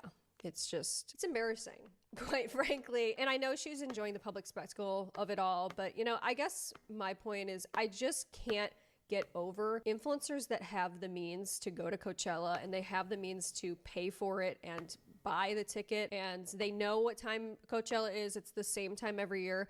Just buy a damn ticket. And yet here they are begging for free stuff once again. It's just so out of touch, and there's such a big difference between the realities of her audience's lives and what they prioritize and what they care about and what they value, and these two girls begging to go to Coachella. I think a lot of influencers truly believe that Coachella and these festivals are the most important thing ever. Actually, I'm gonna go further than that. Them being there is the most important thing to all of our lives. Like, I think they actually believe that. I think that they think they're doing a public service by wearing their outfits and being like, guys, no, you don't understand. You have to see my outfits. Like, it's so important. And the truth is nobody cares. Truly, they don't. So anyway, yeah, she's back at it again this year. Isn't that great? I have an announcement. A brand is sending me to Coachella, and here is the brand reveal. This brand has been flirting with me for many years now. Every Jewels is sending me to Coachella. If you're going to Coachella, this is where you need to be getting your accessories. I have to show you what I'm wearing on Justin Bieber Day. I have this blinged out J necklace with a little tennis necklace with it. These are the rings I got going on. Check out the JB rings. Like, this is game over. JB rings. No thanks. It's just corny. And you know, I just think it's funny because in her original video, she's like, guys, I'll make it worth your while. Like, I'll do whatever you want. I'll do these big creative pitches. In her original video, actually last year as well, she was like, I'm so much more interesting than these other influencers. And then here's her sales pitch. Wow, you're sitting on a back patio, nothing around you, so boring. And you're just like, yeah, here's my rings, check them out. No creativity involved in this whatsoever. I think that at the base of it, and like the root of my true annoyance, is just the laziness of these influencers, truly. Like, it's so lazy. Wow, so this is you making it worth their while. Okay, great. Kind of reminds me of last year year when there was the girl that had the Crocs deal and then she didn't wear Crocs any single day to Coachella. It's like, are you really gonna wear this? Probably not. Coachella's just so expensive, and Every Jewels has like the most affordable pieces for your outfits because jewelry is such a huge part of your outfits for Coachella. And No, you it's can not, use but Towers whatever. World for some extra money off, but thank you so much, Every Jewels. We're going to Coachella. Where's the JB rings? They're already off. Like, she couldn't even wear them for the rest of the video. I'm shocked, I guess. You know, even in this moment, I just don't trust anything she says because she's already admitted to me explicitly that she will say or do anything and compromise any values that she has in order to go to Coachella. So any brand that takes her, it actually has the reverse effect, for me at least, where I don't want to buy anything that they're selling because I don't trust this person. I don't want to see any more brands sending out of touch influencers. I don't want to see it. Now, the reason why I bring up Tara's World again is because I truly believe that her little skit and scheme that she did last year to get Coachella tickets and have a brand send her has honestly become like the new meta. It started this horrible, never-ending trend of influencers getting online and shamelessly begging for tickets and accommodations and free stuff for Coachella. It's out of control. And I really believe that Tara's World's video and that whole debacle last year was sort of like the inception of that. I think it really gave license to all these other influencers and people to be like, okay, I'm gonna shoot my shot too. Okay, I'm gonna do the same thing. And I honestly think that a lot of the brands have decided, okay, I'm gonna try to take advantage of the virality of, you know, someone's disastrous moment or whatever and try to swoop in and save the day. Guys, there have been so many influencer begging videos this year specifically. I have never in my life seen anything like it. It is unprecedented and people are not happy. This begging to go to Coachella this year is out of control. All I have seen is people posting things being like, Coachella's in a month and I still haven't got a ticket, I still haven't been invited, a brand hasn't reached out to me. Why would you expect that someone is going to pay for your tickets, for your flight, for your accommodation? If you want to go that bad, buy a ticket. And if now you can't get a ticket because you waited that long, that's your fault. Yeah, I think this is a common sentiment I'm seeing when people talk about this. I think most people watching this are completely annoyed by seeing influencers beg for free stuff. And I think it's kind of like, why am I hearing about this? Why are you making the fact that you did not buy a ticket my problem? Once again, Coachella is the same time every year. Why did you not buy a ticket? I'm not understanding that. All the things I'm seeing now, people being like, I've picked my outfits and I've packed my bags and I'm manifesting. Like, this is the biggest music festival of the year. You're not Justin Bieber. You're not a headline act. You are not going to add anything to that festival. If anything, that festival and the brand sending you, they are doing you a favor, giving you that content, giving you the engagement that you're going to get from Coachella, which is why you want to go that badly. Why have we put ourselves in this situation? Why is your lack of planning I'm gonna take a now break. becoming my problem that I have? Oh, I'm gonna take a break. Let me turn off my this, and then let me make this the primary screen while I be right back. Okay. Let me add.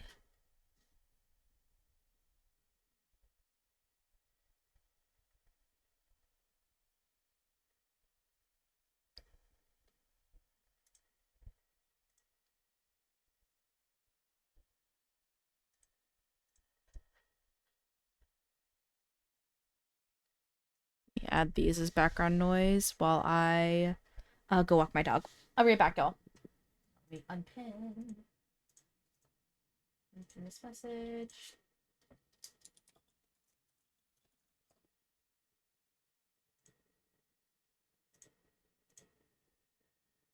Have to hear about.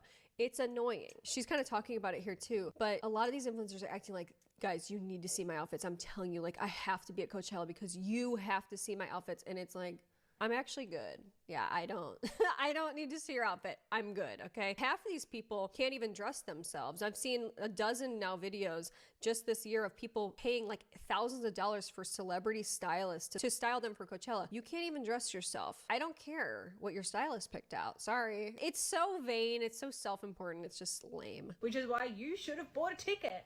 Like, this is why so many people are so sick of seeing these influencer events, because the entitlement is out of control. And I literally saw someone say that they can't afford to go without a brand, and that's why they need a brand to send them. Welcome to the real world. Like, some of these people that are going and not having the amazing VIP experience that you are expecting are spending all year saving up. This is something that is a really special event for them that is a once in a lifetime opportunity. Yeah, I think this is something that I can't really move past. She's right. There is a level of entitlement to these influencers that are getting online and begging for free stuff. And in some of these pitches that I've seen, it's like they're insinuating that they deserve to go over other people for all these different reasons, or because they have followers or something like that. Do people understand how many people want to go to Coachella? Coachella was not always the influencer spectacle that it is now. It used to actually be about music. Okay.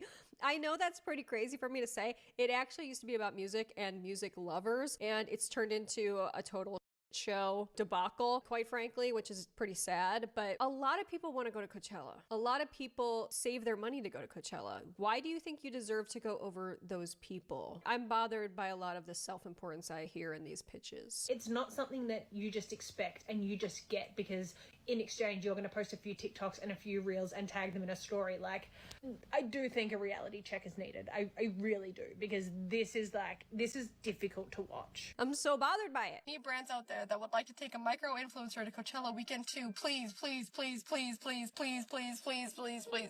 I'll do it. I'm gonna go so bad. Please, please, please, please, please. I'm asking you to stop. Stop this, please.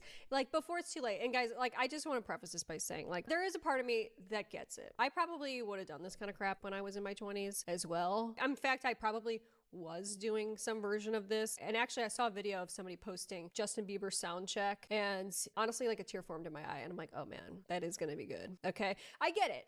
Okay, I do get it. I understand really, really, really wanting to go. But I don't want this to be a trend. Okay, where people are just dry begging for stuff.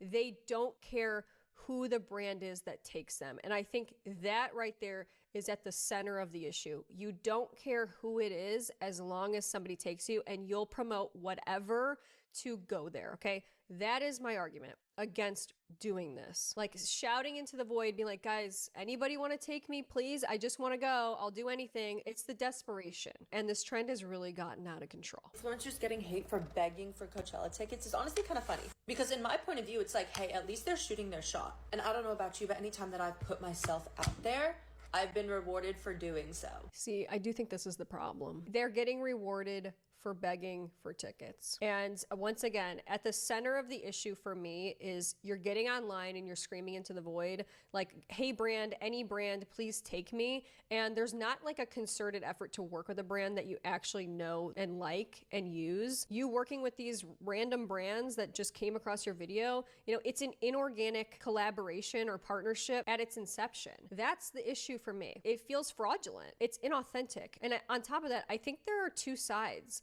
of this. I think that influencers see no problem in doing this, and I can see why. I mean, they're being rewarded with Coachella events, free things, you know, all they have to do is ask. And on the other hand, their audience is just completely annoyed and put off by their dry begging, okay? I don't think that influencers are thinking about their audience at all when they do this. And honestly, at the very base of it, it's just not good content, okay? Watching people do these begging videos, it's not interesting. It's not inspirational. It's not aspirational. It's not entertaining at all. It's just strange. It's actually annoying. Influencers are not thinking about their audience at all. They're just thinking about themselves, being selfish, and their selfish desire to go to Coachella or go to these events. They're like, yeah, I don't really care what I have to say or do. I don't care what kind of boring content I have to put out. You know, I do think it's a problem. I don't know if you guys saw my video about getting scammed at Coachella, the one that went a little viral. Well, I still don't have a Coachella ticket, and the festival is in like a few weeks, and I already have all my outfits, my car camping pass, everything. All my friends are going, and I'm not. I don't know, guys. It's just, there's something inside me. It just bothers me to my core. Why did you buy your outfits and a car camping pass, but not a ticket? It's so frustrating. It just comes across as so out of touch and so entitled. Here's my formal invite as an influencer begging to go to Coachella. Brands, hit me up. No, but seriously, I can create y'all amazing content. I can send you my media kit. My audience is vast, okay? Brands, hit me up. I'm begging. Doesn't matter which one. Once again, I got a problem with that. I do. Okay, don't care which one, just anybody. Guys, where are we gonna get to? When does this end? What are we willing to promote? How far are we willing to go? Okay, I don't even wanna know the answer to some of these questions. And yet, I think I do know the answer, okay? Of course, what are they promoting? Okay, what are they leveraging when they do these deals with these brands? Oh, that's right. Their audience. Okay, yeah, my audience is vast. My audience has money. My audience will eat up whatever I say because I've established a parasocial relationship with them. Yeah, and what do we get? We don't get to go to Coachella. We have to watch it on a live stream if we even want to see it, which most people don't even give a about Coachella. Can I say that? They don't. Some of these influencers really need a reality check. The entitlement is f***ing bonkers. Poor me. A brand hasn't selected me to go to Coachella for free. I don't know, maybe pay for a ticket like everyone the fuck else? It's actually insane, but like, guys, we have to remember, we make these people famous. We can also make them unfamous. Getting some mad secondhand embarrassment for some of these videos. Oh, it's worse than that for me. I actually want to jump out of my own skin. And you know what? She's right. I think that we all need to decide that we're not going to accept this anymore. We're not going to take it, okay? We can't accept this. If someone explicitly admits that they are willing to say and do anything, we have to just cut them loose. That person doesn't care about us. They care about themselves. That's it. I literally saw one brand post and be all these influencers who don't even follow my brand are asking me to send them to Coachella. Get a fucking grip. Dude, it is a problem, honestly. And you know, I did see a lot of brand owners, they're like, yeah, I have all these influencers in my inbox begging me to go to Coachella, but they don't even follow my brand, which, you know, I think you can deduce from that they don't even use these products. They're just like, yeah, please send me, please send me, please send me. How annoying. These people are like, yeah, please, like, I'll just go with whoever. They'll just pretend for the weekend that they use this product and they love it and they've been using it forever. Okay, a lot of people are like, yeah, I've been using this product forever. Girl, where? I'd like to see that. Thank you. POV, influencers shamelessly begging on their stories for free Coachella tickets. Can you see me? Hold on. Can you hear me or see me? Can you hear and see me? Or see me and hear me? It's a joke. It's like, yeah, can anyone see me? Like, anybody out there? It's the shouting into the void. It's the no rhyme or reason aspect of what's going on here. It's the apathy, actually. Do you guys care about anything but just going to this damn event? Again, at what cost are we doing all of this? Because I know damn well I'm never gonna see you the same way. I gotta be real with you guys. Coachella used to be so much more fun before it became like this influencer central, you know, status thing. And now I'm realizing that any event is now turned into that. It's about being with your friends. It's about the music. Coachella has honestly fallen. It's just become one big sponsorship, quite frankly. Okay, it's just one big brand activation where there's just thousands and thousands of people selling things to thousands and thousands of other people, and this never ends, man. It's just all about consumerism. It's become the biggest consumerism event of the entire year, other than Christmas. How did we get here? This used to be a music festival, and now it's like the whole place is surrounded, okay, by brand booths and people giving you free samples and like, please sell this to your followers, you know, take the deal. It's like, dude, what the hell happened? Like, just go and have fun with your friends, okay? Go and listen to music. Everything's become an influencer stunt and a spectacle. People are even paying brands,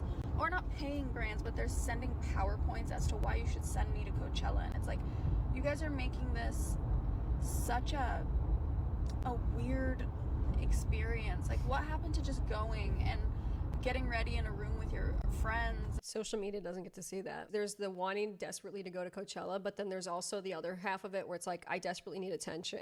Like, can we just say that? There is an element of that taking place here. I want to create the next viral Tara's World moment, okay, where everyone's talking about this. Even if it makes me look like a sellout, that's just all influencer events. It's just upping the ante. You know, who's willing to go there for a brand? I will go farther than anybody else. I will say whatever I have to say. I will cross lines that other influencers won't cross in order to promote your products. That's what they're basically saying. It's become such a weird stunt. I don't know, it's icky. It's icky and I'm over it. You know what else is icky? This video. Okay, let me set the scene for you. So, unfortunately, I hate to say this, but influencers have discovered Ross. Okay, many of you know Ross, you know, the discount store, kind of like TJ Maxx or Marshalls or whatever. This is a new and unfortunate undertaking, but influencers have started shopping there. To me, this video kind of encapsulates like the influencer antics that happen around Coachella and the things that people will say. Like, to me, it just illustrates everything that's wrong with influencers in relation to Coachella right now. So basically, this creator who just found out about Ross is giving tips for how to shop for Coachella at Ross. My biggest money saving tips is to envision pieces in a store in a more luxurious store. I'm at Ross because I've seen so many videos on my For You page of people talking about how good the clothes are right now. So yeah, Basically, her big tip for shopping at Ross is actually to pretend that you're not in a Ross at all. You should actually make believe that you're actually in a luxury store and not some dirty, dilapidated discount store that influencers think it is. So basically giving Ross like this backhanded compliment, like, yeah, you know, Ross has really good clothes right now, but you gotta pretend like you're not here. And when I tell you I have the most incredible haul, I want to show you everything I got and how I'm envisioning them being styled. I'm telling you these pieces do not give Ross. These pieces do not give Ross. What do you mean by that? Okay, what do you mean they don't give Ross? What exactly would give Ross? It's just rude. Give me an example of a piece of clothing that looks like it came out of Ross. You're using Ross in a pejorative sense right now. Explain this to me, because by the way you're talking, it doesn't seem like you value Ross or think Ross is really that great. I am not kidding you. I literally almost just bought this exact top at Frankie's. Literally $11.99. We'll be getting her. I also love the colors on this little top. I don't know what's going on. I thought Forever 21 was closed. I'm not complaining because this is very cute. I feel like it's giving Reformation. This would be such a cute little Coachella festival top. Literally kimchi blue, that's Urban Outfitters. So great for Coachella, guys. Like, oh my God, this looks like it totally came out of like a more expensive store.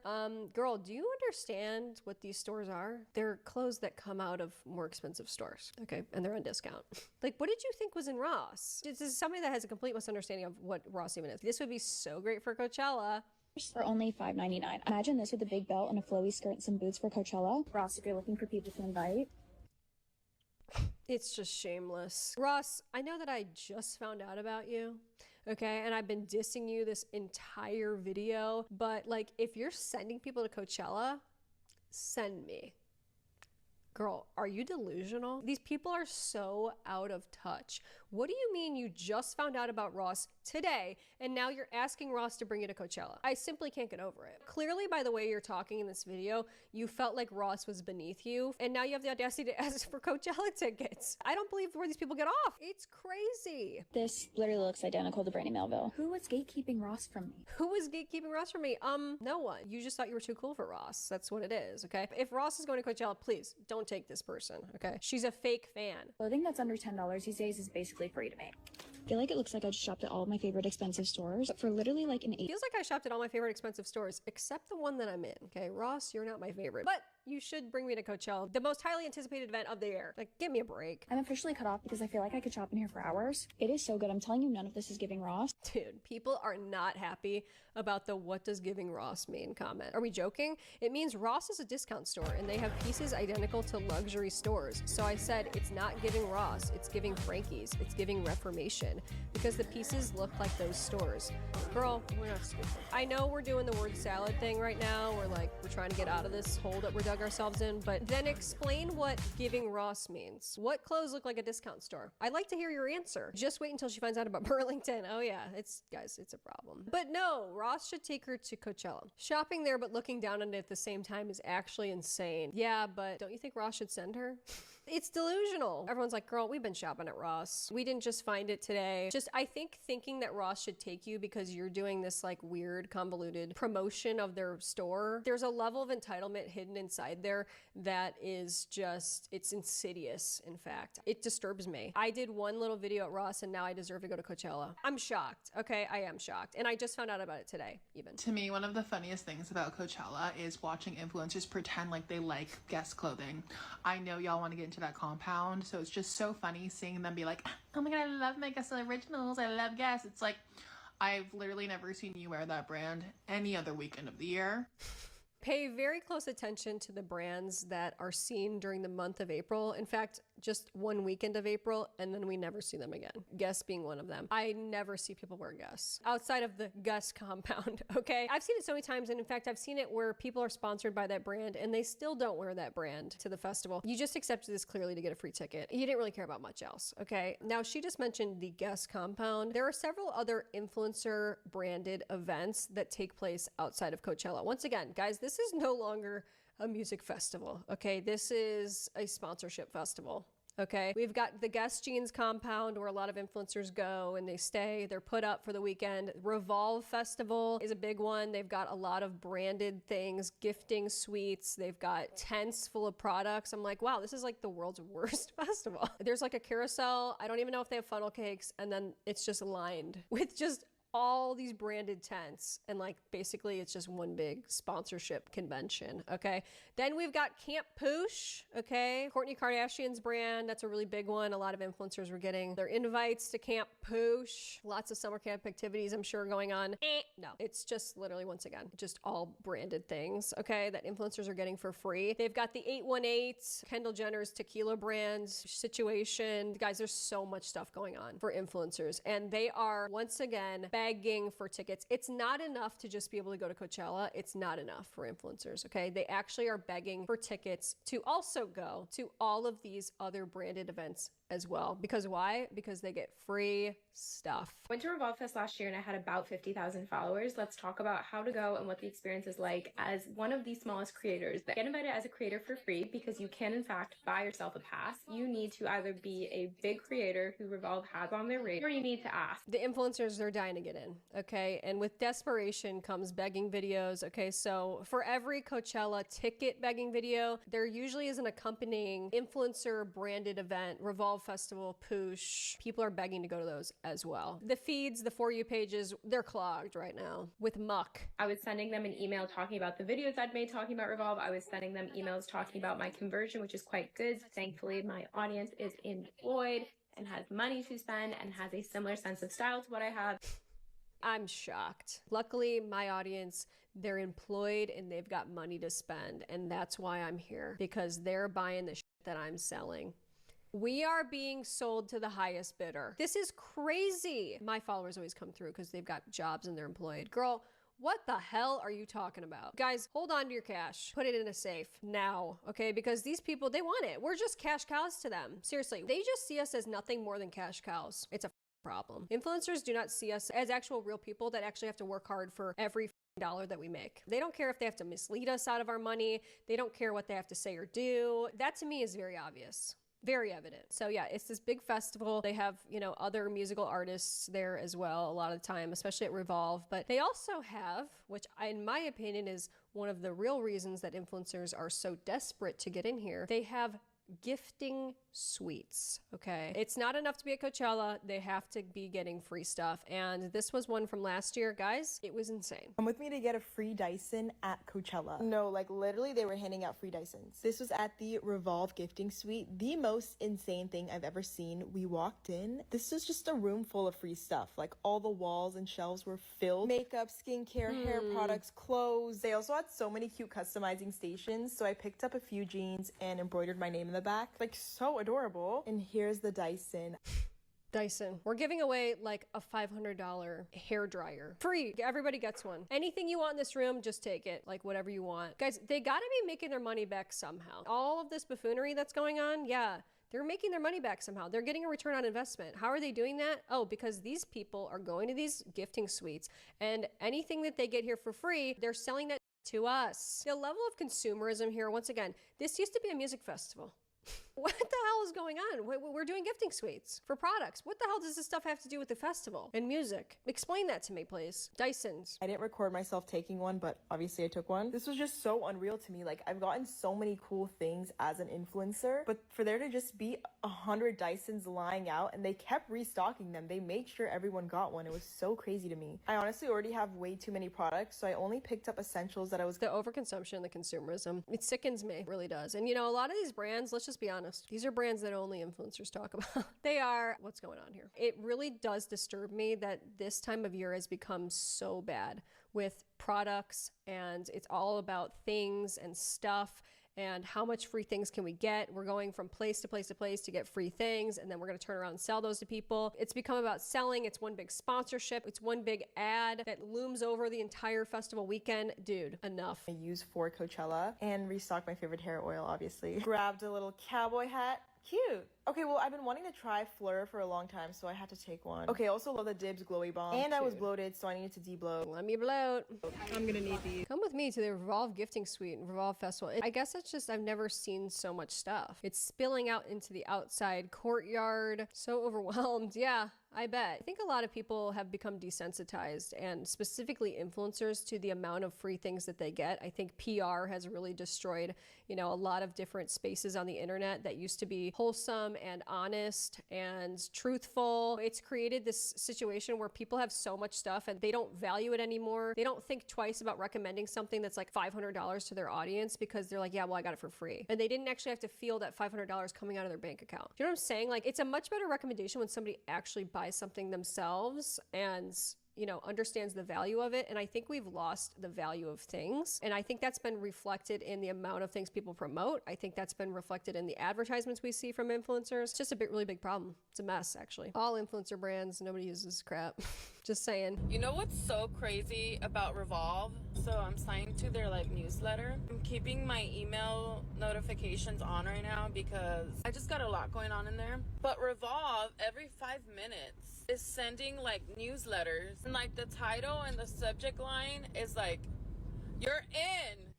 Dude, they know how much people want to go to this Revolve Fest, and it's really because people are getting so much free stuff. It's kind of like Ulta Beauty World, like people really wanted to go because there's like free things there. I don't blame people, obviously, for wanting to go and get free things. Like, I get it, I do.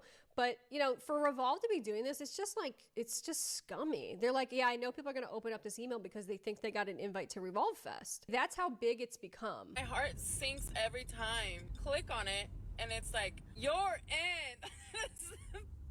And it's just like an ad for some pants. Yesterday, they sent one that said like, brands don't care about how they make their customers feel. They don't. "RSVP approved," or something like that. Swear to God, I've never clicked on something so fast. I need to find one. Hold on. I'm not joking. Your RSVP is confirmed. I think it's wrong. I actually do. I think it's wrong. You're baiting people. Your RSVP is confirmed. Revolve, let me in. Please, you can't do that. Yep. You know you have people like me just waiting on the phone. So when it said inside, I was like, I'm in. Inside your festival packing list, yeah. They're capitalizing on festival season. They're capitalizing on all the interest. We got to see through it, y'all. I'm in there. I am in there. I'm just a girl trying to go to Revolve Festival. Happy Coachella. Come with me to a Camp Poosh event during Coachella weekend. This is another one, guys. Camp Poosh. This is just to illustrate to you that basically Camp Poosh is just all brand tents. Like on the outside of Coachella, it's insane. This is like the worst camp I've ever seen. So this was one of the coolest events ever, you guys. Well, I guess it's good for influencers that get free stuff, but for the rest of us, it's like, how boring is this? It was at this beautiful private estate in Palm Springs, and I genuinely felt like I was somewhere that I did not belong, so I'm so lucky I was able to be part of this to begin with. I started at the Lemmy station, and oh my god, you guys, full-size bottles and every Lemmy product you could ever want. Oh god, the Lemmy gummies. Hey, any Lemmy Purr? What was that one Michaela was selling? Lemmy Lie? It's just like, come on, guys. The Lemmy stuff, I mean, we got to be serious here. Every year there's an overpriced gummy available at Coachella, okay? It's just become a staple. It's a tradition at this point. So I did go ahead and do a good restock on my products I needed. Camp store. Okay, so kind of like Revolve, where they had this big room. They just have a camp store. You can just grab as much free crap as you want. And what happens with that free crap? Oh, it eventually makes its way down to our feeds where they are selling that stuff to us. I don't want to see more ads. Then I snatched this super cute 818 hat, and we were actually good. You could be a walking advertisement for 818. To get cool. a jean jacket, and we could personalize them with patches and pins and like all this cute stuff. But I would have been there for hours if I had done this. Like I will be purchasing. Thank you again to Poosh. You think anyone's going in that Camp Poosh pool? No, because we're just here for free crap. Nobody's doing anything fun. It's so boring. It's lame. Watching people get free stuff. Boring. Nobody cares. Because influencers weren't getting enough free stuff at Coachella, they're getting free stuff now in the weekends leading up to Coachella. So now they're doing these things called gifting suites, kind of like in the LA area for influencers to go get more free stuff. I drove 3.5 hours for this Coachella gifting suite. Was it worth it? I'm gonna tell you now. I was driving from San Diego to LA, which usually wouldn't take this long, but I did drive in rush hour traffic. This event was hosted by Princess Polly. We got to go in and shop their entire store. I'm going to both weekends of Coachella, so I focused in on the festival outfits. I really hope that all of these influencers are using #gifted on every single post that they post if they've been given anything for free. Do most of them do that?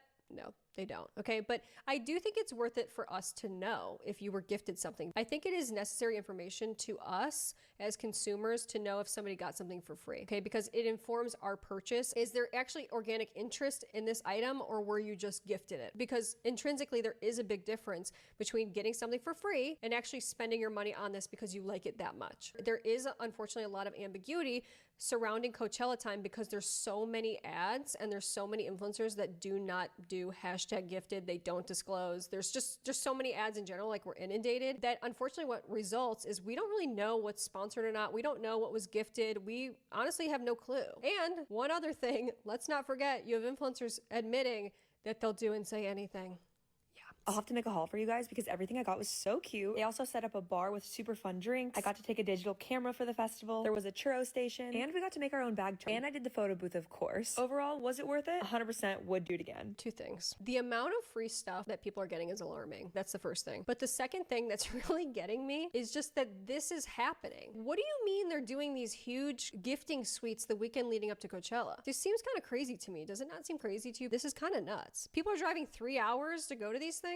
Today I was invited to attend the Addicted pre-Coachella gifting event at a gorgeous home in Bel Air. It was a Bel Air mansion. What the hell is going on? How much money are these brands making at Coachella? so incredible. I love attending events like this because I can snag some cute styles for my clients and upcoming fittings that I have. The first thing I did was select a Bel Air mansion filled with products. I mean, I've seen it all my favorite styles and waited for them to be bagged. And while I waited, I went to the backyard and just soaked in this gorgeous, perfect day in LA. I went inside to the kitchen and snagged some light bites while they've got hors d'oeuvres while people shop for free things. I mean, influencers are just living the life, aren't they? And what do we get? We just get misled out of our money. We have to sit through a million ads. Like, nobody gives a about us. Like, it's sad, man. I waited. It's actually so crazy that this is just a day in the life as a wardrobe stylist. Come with me to my first Coachella event by myself.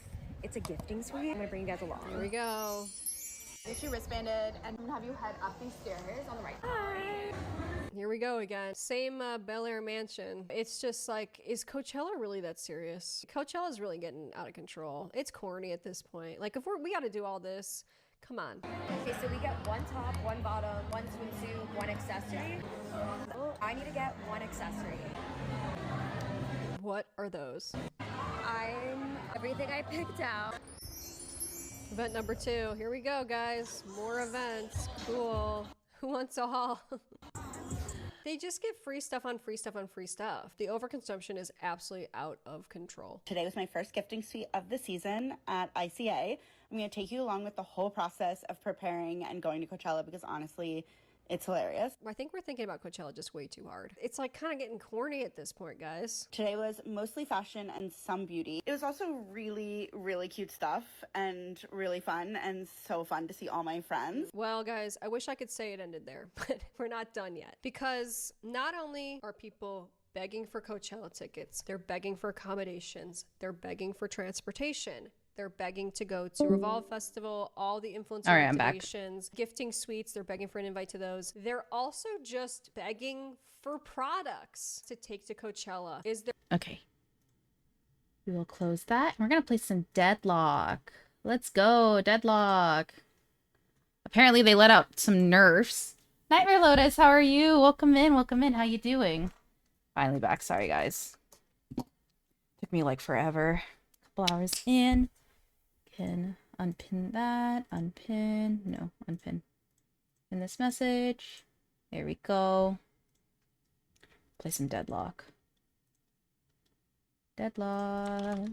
Okay, they made some nerfs and buffs. And we shall see if it affected my hot, sexy priest boy Venator. I've come to tell you you're absolutely amazing. You deserve nothing but the best. I appreciate that. Thank you so much. I appreciate it. Thank you. I'm trying my best. I am just here, you know.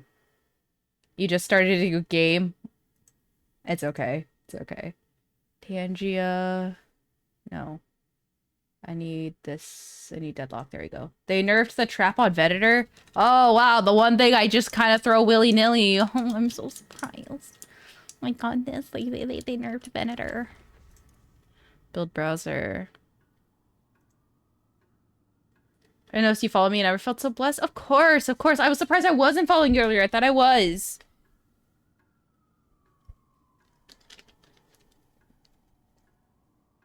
Okay, let me put on some music. I do have a Venator playlist that I found that I think is really cool to play. If I get Venator. If I get Venator. I love Venator. He's so hot. I would just stick you with this build because it's been nice. It's been nice to use. Do they have a patch notes like that I can look at? Do they not? No? Deadlock's so fun, but I need to improve at it. It's a game of all time. Don't feel conies. I can't spend all my time at the sideshow. Okay. We're gonna keep Ven at high prio. On the forums. Skip this one because I have not played it. I haven't played him. How powerful is this hero? He's like okay. Let's see. Let's see what the nerfs say. Because I don't use the forums. Patch notes for Deadlock. Okay, there we go. 16 hours ago. Celeste base regen reduced. Dazzling Trick tier 3 silence duration reduced from 2 to 1.5, although they nerfed Celeste, okay? Doorman, Bell Call. They nerfed the door. They nerfed him. Oh, wait. Slow increase. No, they buffed him. They buffed him. Doorman didn't need a buff. He didn't need it. No, you're dicking with me. You're working, but you're listening. Working. I appreciate it. Okay, Graves. Reduce. Yes. Yes, Graves got nerfed. Thank fuck, she's annoying. Bebop increase. Oh my god. Not the fucking government agent. Kelvin. I don't care. I rarely see a Kelvin. They buffed Infernus. Really? Okay. Lady Geist. Okay, they nerfed her. McGinnis.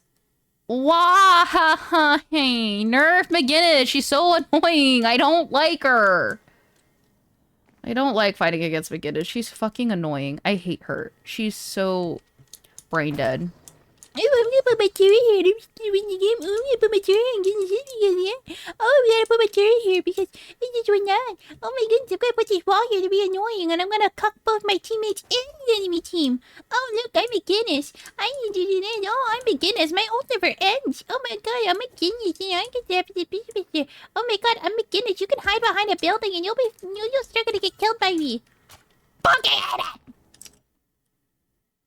Mirage. I never see Mirage, so I don't care. Nap type tier 3 provides unstoppable wall channeling. Okay. Okay. Silver. Bullet damage rescaled. That's numbers, so I think that's a buff. It's a rework. Slamfire cooldown increased. Tier 2 cooldown increased. Okay, so they just nerfed her. Venator, consecrating impact scaling reduced. Okay, they nerf. Gunshot wall stun reduced, nerfed. Damage scaling, gunshot. Okay, so when they nerfed shotgun and they nerfed basically. Wait, I don't see anything about the traps though. The grenade and the gunshot got nerfed, but not the trap. Street Ball, you all have AP unlocked around 5. Tier Victor, restored health per boom back to 46. No longer has negative 30% lifesteal effectiveness. Jumpstart tier 3 no longer purges non-ult debuffs. Okay, I guess. Graves Jar of the... They just nerfed Graves. Good. Are looking at the right patch notes. It's literally from 16 hours... Oh, it's March 25th. Just kidding. Okay. Latest updates. 16 hours ago. Okay, this was 2 weeks ago. There we go. Items, I don't care. Golden Goose Egg, I don't use any of these. Toxic Bullet. Sharpshooter got a buff. Sure. Cult of Sacrifice, buff, which I already use. Titanium Magazine, I don't care because I don't use it. Spirit Shielding, don't care because I don't use it. Weapon Shielding, I don't care because I don't use it. Golden Goose Egg, I don't care because I don't use it. Lightning Scroll, fix a stun delay affected by debuff reduced for making the stun go off. Okay, that's nice. Heroes, B Celeste, nerf. Health per boon, nerf. No longer has negative base bullet resistance. Okay, that's a buff. Bullet damage rescaled. That's better? It's just reworked. So they nerfed the base, but they upped the increase. Scaling. Bullet cycle time reduced, increase. This is an 8% reduction in fire rate overall. Okay, so they just don't want you to use your primary ever. Celeste, Light Eater initial impact damage rescaled from 50 to 40 plus 40. So same thing that they did before with her other stuff. They nerfed the base, but they upped the scaling. Light Eater debuff duration reduced. Okay, fucker. Duration now scales with spirit. That's nice. So, oh, I didn't know it wasn't doing that. Dazzling Trick Barrier reduced from 120 to 100. Sure, but that's kind of a buff because if you reduce the damage it takes, then it pops off quicker. So when you dive in, that way you're not like in hellfire for like 80 years and then you just never get the silence off. So it actually is kind of a buff. Radiant Daggers increased. Wandering damage increased. Okay, so they buffed everything else. I'm playing with Ivy, so... Against a Bebop and an Apollo! Fuck off! I'm never gonna kill anything! Apollo just keeps moving! Aww. Not much, really, just chilling. Wait, why did I pin that? Unpin. I don't know why that, like, got pinned, but whatever.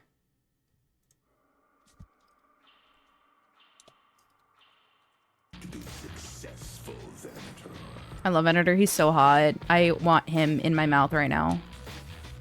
I'll corrupt the priest. Okay, Rem is here. So it's Rem. Go to sleep. Go to sleep.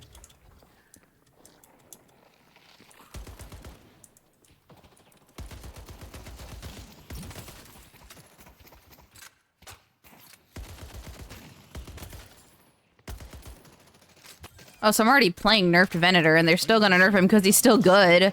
I'm just bad. Don't mind me. I'm just bad at Venator.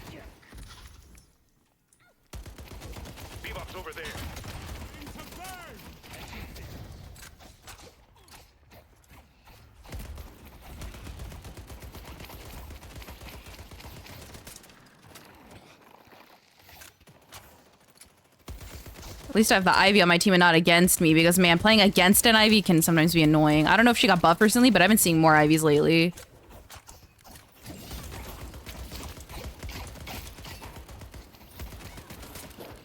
If I can get rid of Rem early game, that'd be nice.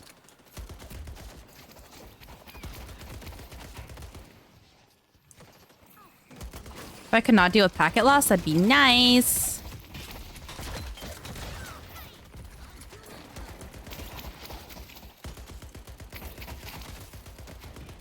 Rem is such a menace. He's fine. I don't hate him as much as I normally do, but...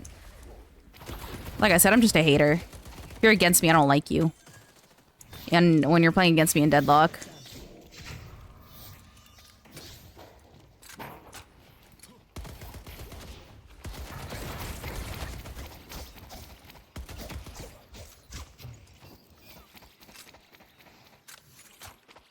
I just want to hear the Venator grunt, low-key. That's kind of what I'm here for. Just in case I ever come across you in this. Stay strong, buddy. I love having insane weapon fall off. I was showing my dad the Venator design. Oh shit, I'm gonna die, I'm gonna die, I'm gonna die!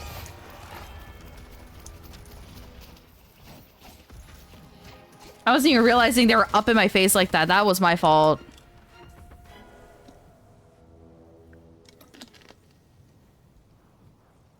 That was my bad.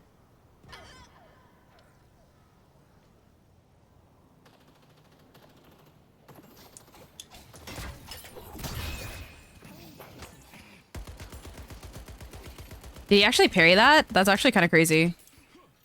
Oh, that's right, because he has the parry ability. That's right, I'm stupid.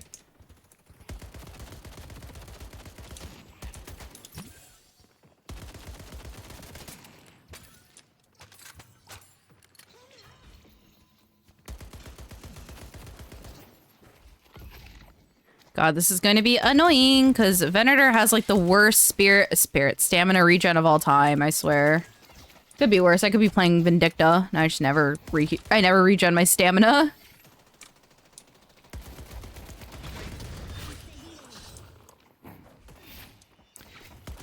This little spoiled Nepo baby.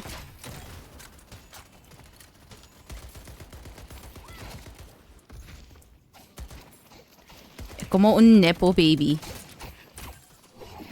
I'm trying to rope Axel and Rainbow into playing this. Thank you for healing me, Ivy. Stupid fuck-ass pillow menace. Is that what you call like a masked pillow princess? You call her a pillow menace?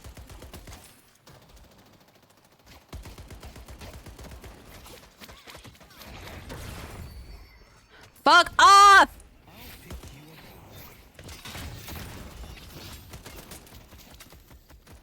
There's a gun rem on the other team and it's tearing us up. I will lose my mind if I encounter a gun rem.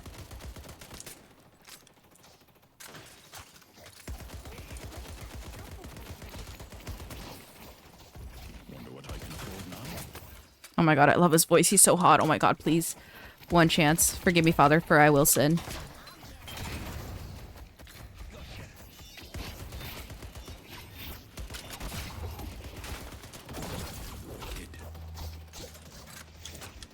I will never get the hang of that trap. Like, it is so hard to aim with.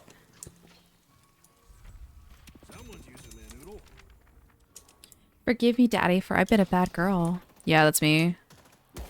That is me with him. Is it just me or the music's really quiet?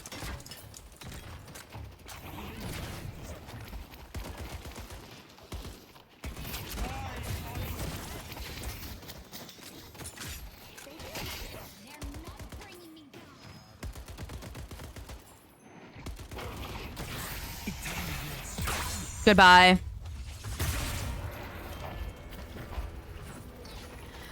I need to change my name on Steam.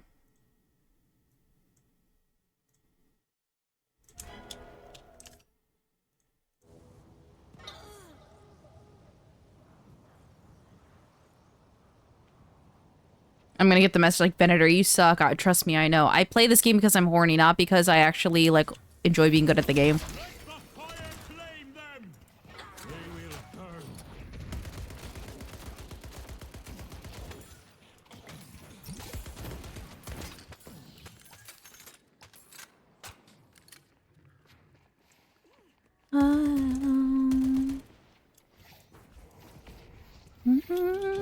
Drops out. Here's a taste of what awaits them. Nothing wrong with me.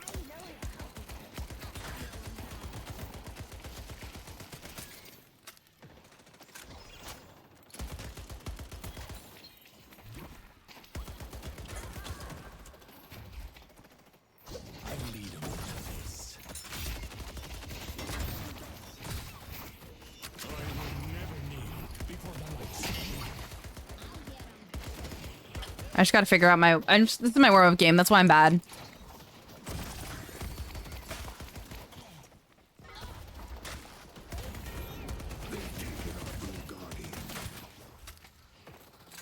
What rank are you? That's a good question, because I don't even know. I'll play, like, hours, and then I just don't check my rank.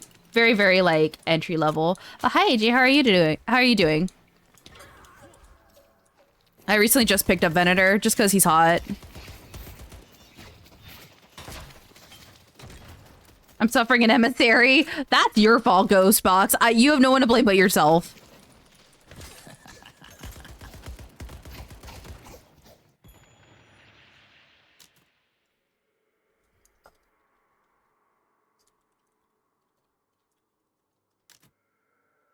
Good, you? I'm doing all right. It's my day off of work. This is like my one day to stream on the weekend. Bowl break. I'm just looking for people to watch and play with. Well, we do have a very large Deadlock community in my server. As long as you're 18 plus, you can feel free to join. I will try to be more active in the server after work because I've been trying to play Deadlock more. I can't lie, I've been like not playing Rivals lately. I've not been a good Sanctum whore.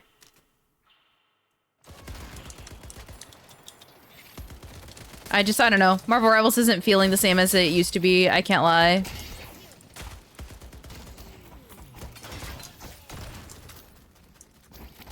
I'm AS3, so higher in rank terms. That's fair. I need to get better at this game. I want to.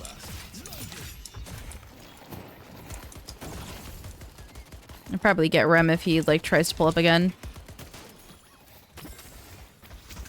Yeah, I'm usually a Vindicta. I'm like a Vindicta Celeste main.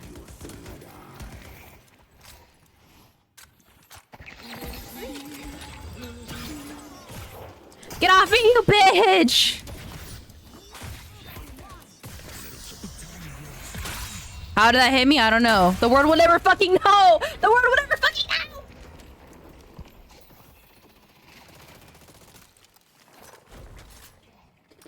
The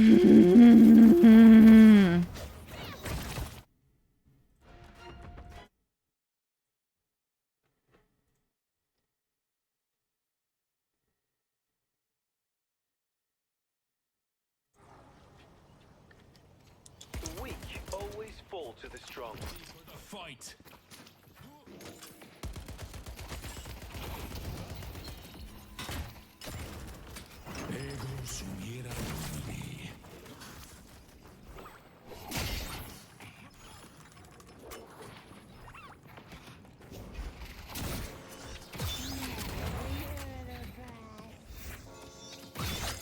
I whiffed. It's fine. I just had no time to shoot that. I'm so rusty on Vindicta. Holy hell. Vindicta's usually my safe pick, but I've been wanting to, like, play with more backups.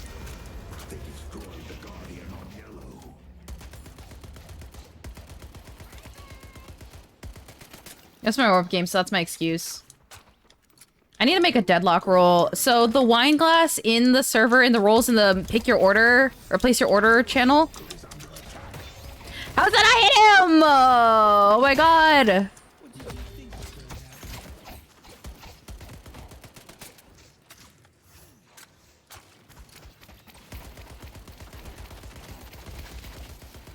On my way. Oh my god. I'm so bad. It's fine. It's fine.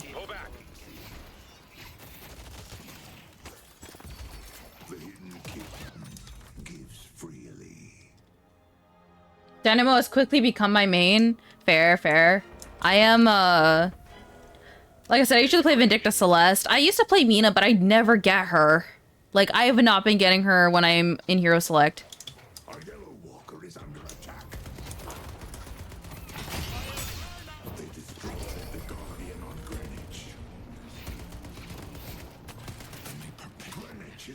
I used to main Mina and Pocket. I started with Mina and then I moved to Vindicta because I'm more of like a sniper main when it comes to a lot of games. Including Fortnite. I prefer to play with the sniper. And then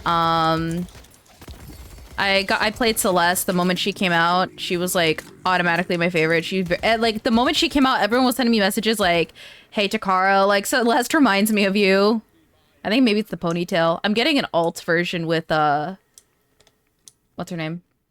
Celeste on my PNG.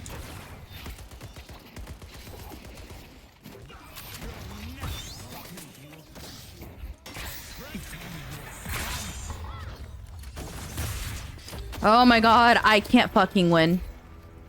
I am sucking ass. Please give Venator 4 hit detection on Vinny 4, please. Hmm?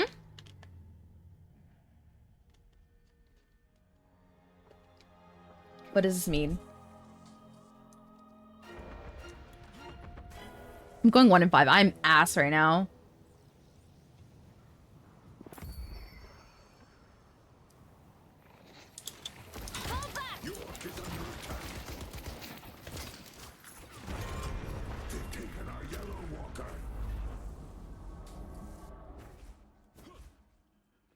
What does Vinny 4 mean?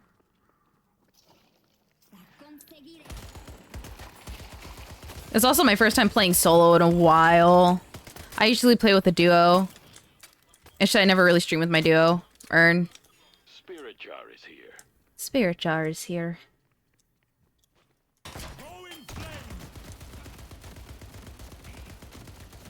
In nomine Patri, Filii, Spiritus Sancti. Vindicta Snipe is basically pistol perfect and heavily based on latency. Oh, you mean Vindicta. Oh, okay. Oh, I didn't get a cold sacrifice, did I?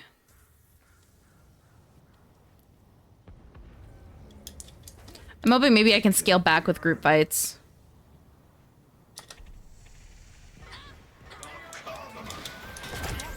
I've been training my whole life for this. You don't have a chance.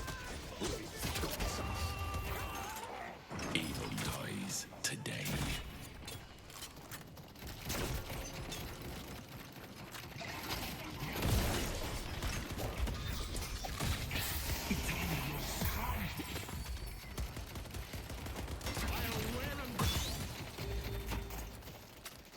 Play Yamato and Silver a lot now. Didn't Yamato get buffed or something? She got like a pseudo buff or something. What the fuck are you doing behind me? Why are you in my asshole? I see the enemy.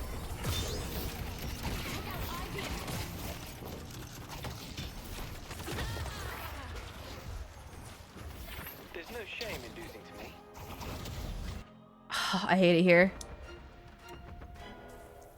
Here, I'm just gonna go solo farm yellow. It's probably the best thing I can do right now.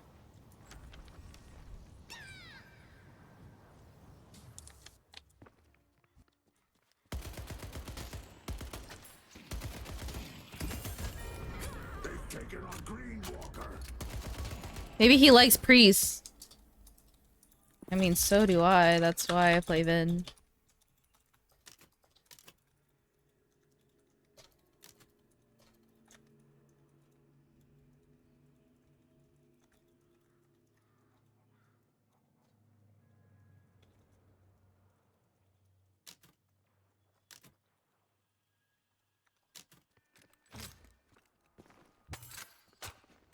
Yama got a buff recently, did she? Yeah, I think she did. I saw it, like, also she got, like, a ghost buff with the new parry movement. Broadway is under attack.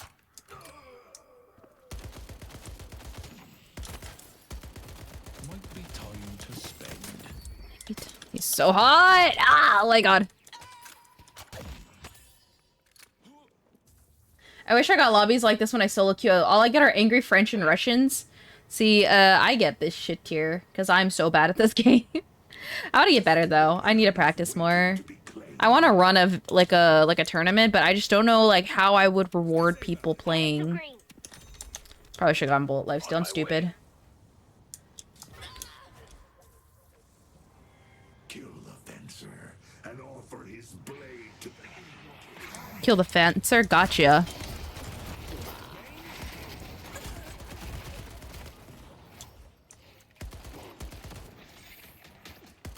Broadway is under attack.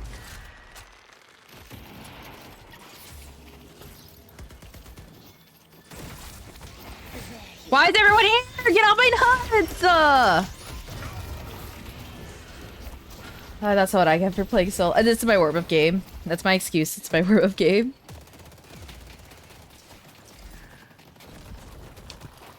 It's fine.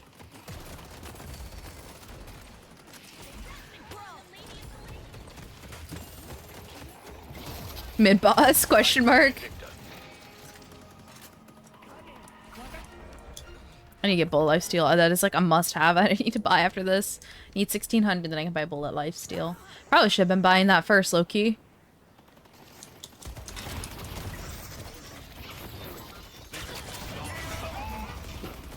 Oh, I canceled your ult. Go fuck yourself, you bitch.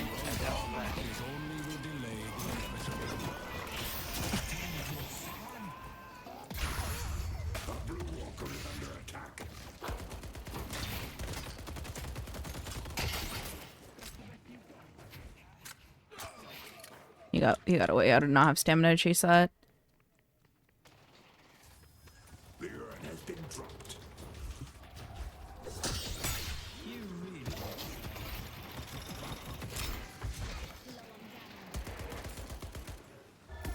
For instance, on our team, I'm not used to that.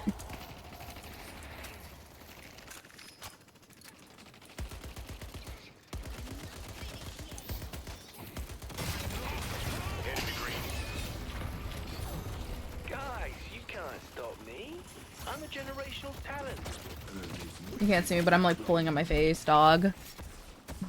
I'm bad. I'm trying to get. I need a. Oh yeah, that reminds me.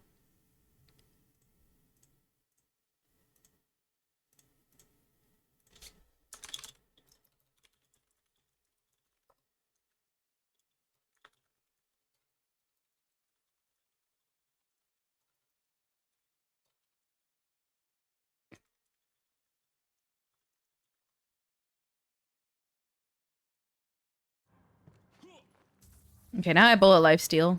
Headed to Broadway. They took our page. My work isn't finished yet.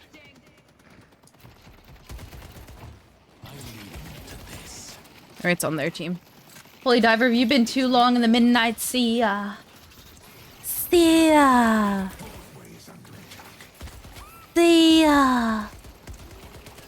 Let me show you how it's done.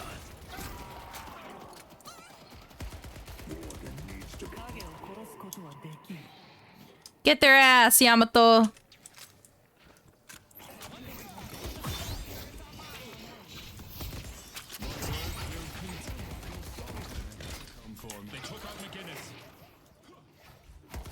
Greatness runs in the family. I recognized them for the first 2 seconds. I literally just picked like a random Venator playlist that looked good and actually had like more than 2 good songs.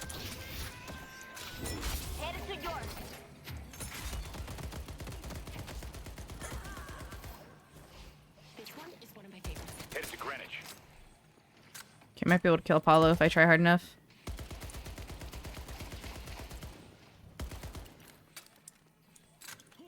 Ready for the fight.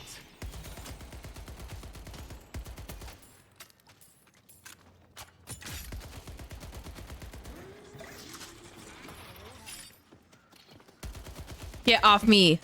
Fucking Warden. I'm always playing against a Warden and they're always good.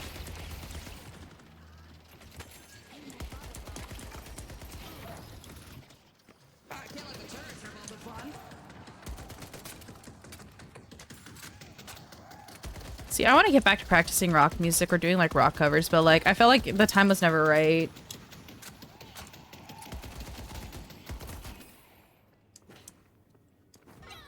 Headed to York. Grow stronger.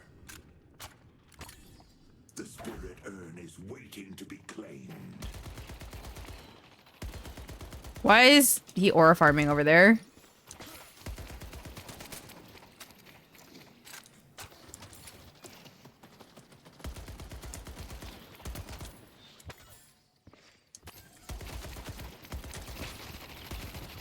They're all like semi-low. Alright, chat. Place your bets now. Do you think I get any of this?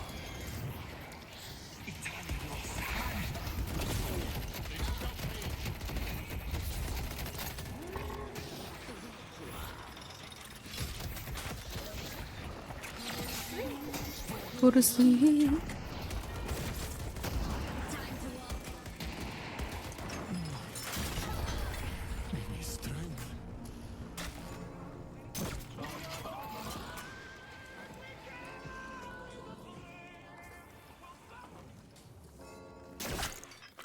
I whiffed so bad.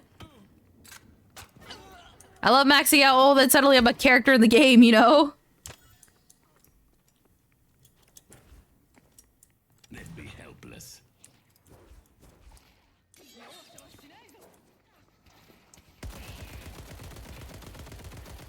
Let me help you, Miss Ma'am.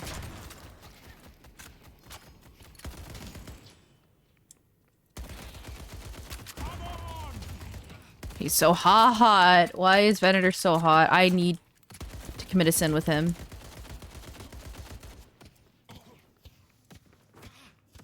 Where did he go? I just saw Bebop in this weird miscellaneous spot. Okay, they killed him. Missed.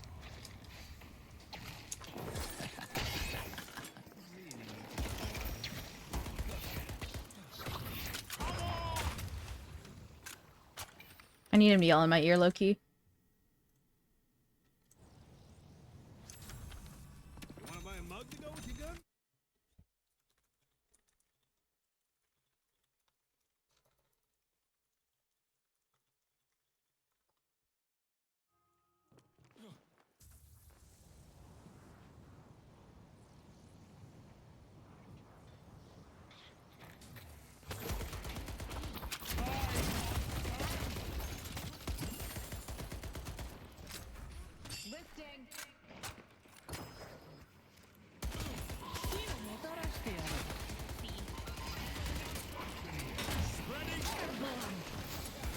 Okay, she's up in... Oh, that's Ivy. I was like, is that an Vindicta line? I'm stupid. No, guys, I didn't mod my Deadlock. What makes you say that?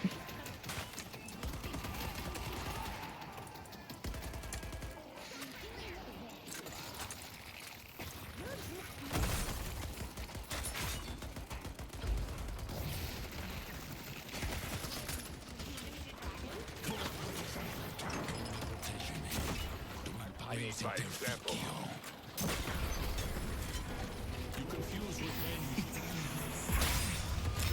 Oh. Fuck. Guys, you can't stop me.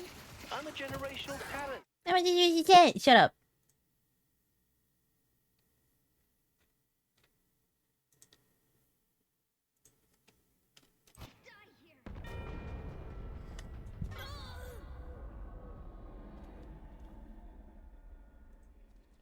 Let's see. Oh hell yeah, I love this song. A lot of my like playlist growing up was like music from like Guitar Hero or whatever my parents listened to. I guess any of the playlist Ghostbox if you use Spotify.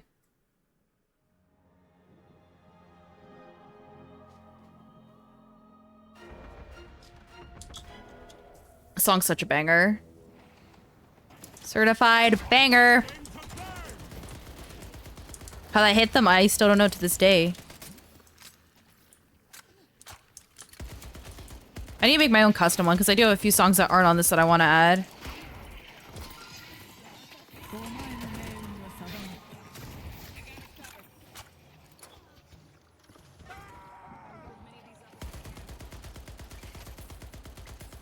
They'll walk right into this.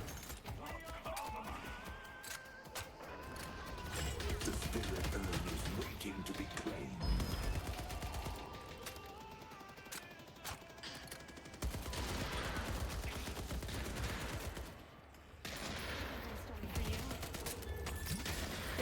Bitch. There's no, it's the wine glass. It's a wine glass. I need to fix it in Carlbot, but yes, Deadlock rule should be the wine glass. If it's not working, then I gotta fix it.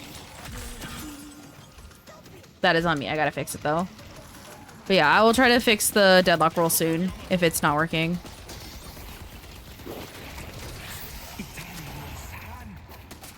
Time to end their miserable existence.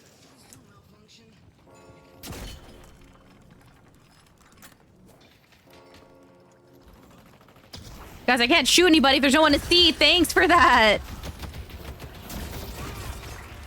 Fucking McGinnis and that fucking, what's her face? McGinnis and that fucking wall, dude. I couldn't find anybody because they were all on the other side of the wall. I use Spotify mainly because I don't want to support a company who invest in AI wardrobe tech, a service actively hosts AI musician. Oh wait, a dead ass? Is there like alternatives to Spotify keys? Because I have Apple Music, but like, is there a way to like, I know there's like other options than Apple Music though, because Apple Music doesn't have some songs that I know Spotify has. They will return, and we I'm doing so bad, it's fine.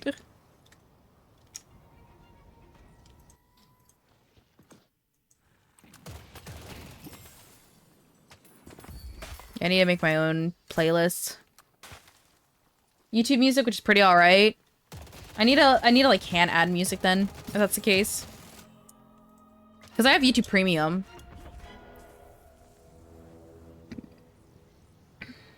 I have YouTube and I have Prime. Because I pay for Prime because I'm a student and I got the discounted rate, and then I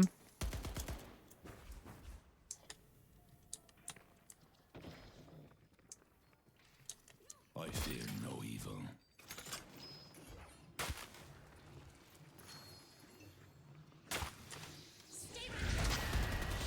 I see Vindicta.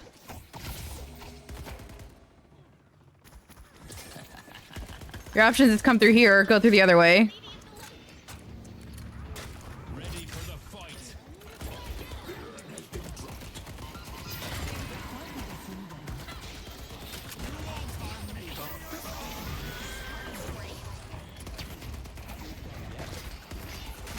Lean on each other to win.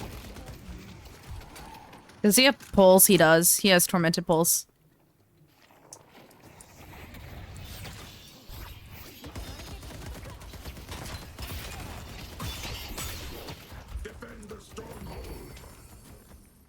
Okay, no point in chasing him, no point in chasing him, but we did get them off the urn. He's by me, isn't he? Bit ass, it won't differentiate original songs that cover sometimes. Ugh, that's annoying. I'd have to hand add the songs. Collateral damage is acceptable. God, he's so... I love his voice.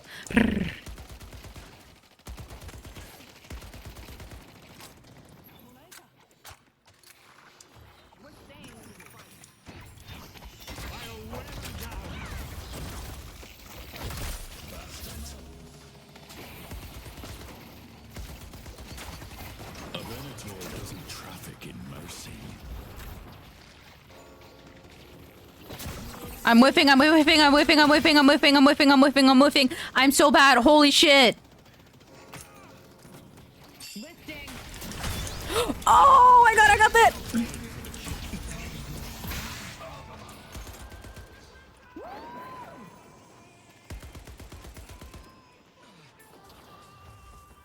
Let me back the fuck out of here for a second. Okay. There goes one angry man. I see the enemy. Oh, everyone's over here. Probably should help defend over here.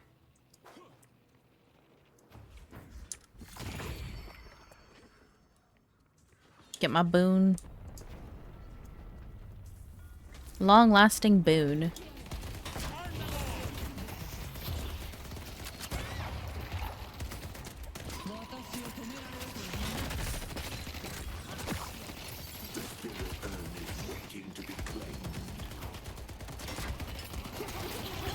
There we go. Play!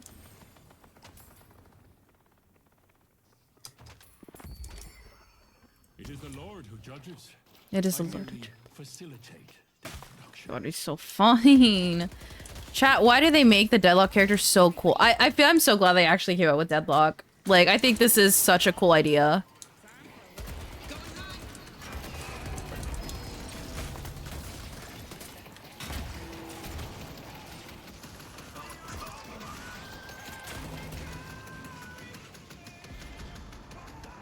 Alright, where's the rest of the team? Apollo's missing. Headed to Greenwich. I think I spoke too soon, didn't I?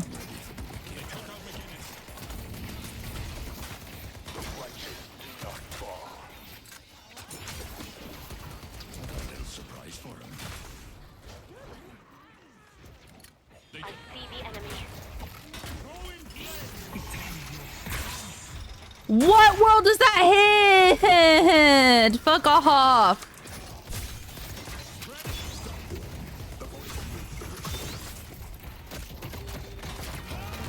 Fuck. What if we made Smite, but actually good? Yo, wait, you kind of ate with that? Let me get rid of this. Yes. I'm so bad, it's fine.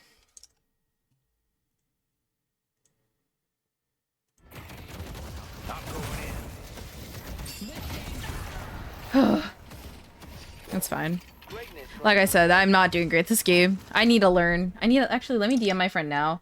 Also, what's your Venator build so I can try it? Are you calling me stupid? No. Oh, ads are starting. Get in the wagon. They claim defend the stronghold.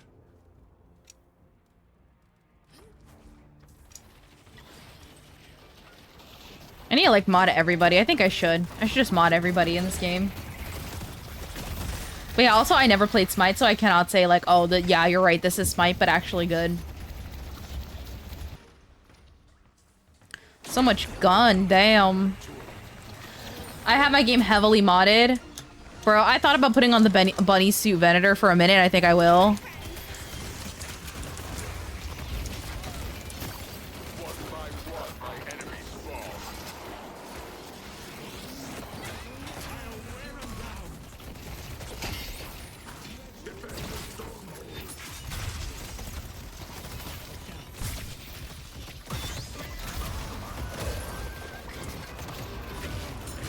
Fuck. We don't talk about Smite too? Is it that bad? I need someone to give me the lore drop, low-key. Like we did ass?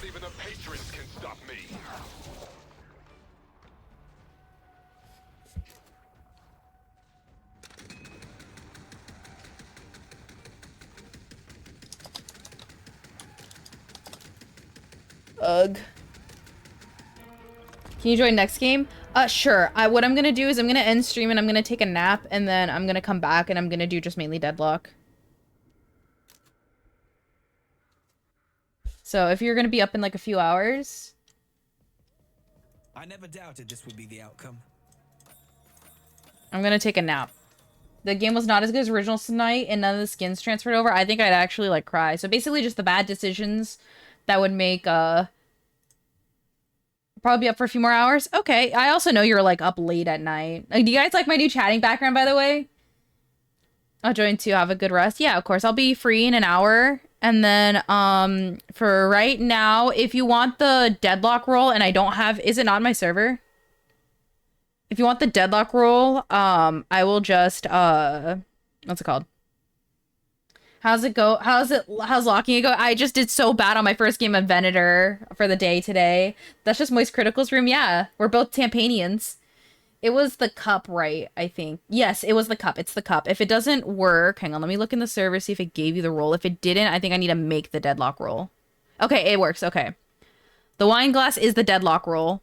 Venator's a rough one. I love him. He's so hot. Please, I need him. I need him so bad. I need him to defile me in ways that I cannot say that are not in the Bible. I love Venator. He's so hot. I need him so bad. But I'm going to take a nap and then I'll be back to play more Deadlock. And then maybe I'll work on my, my like Venator inspired nun design. Tampanian is a word that hit my brain like a cheese grater.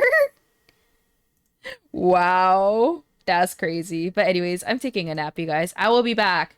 I don't know what time zone everybody's in. I hope everyone has a good day, morning, night time zone. I will see you all in a couple hours. If you're not in my server, I will ping if you have the moonshot roll. You just need to accept the rules. Make sure you guys are accepting the rules, by the way. It's the decrees. The decrees are the rules. Please accept the decrees. And then it's 11 p.m. I'll be around. Only 11 p.m.? You're gonna be up. You're usually up like what, like 3-4 a.m. your time. You have some weird ass hours. But yes. Anyways, I will be taking a snap and I'll be back in a few hours. I think I'll do open lobby Deadlock. I feel like I haven't done any open lobbies in a minute. So we will do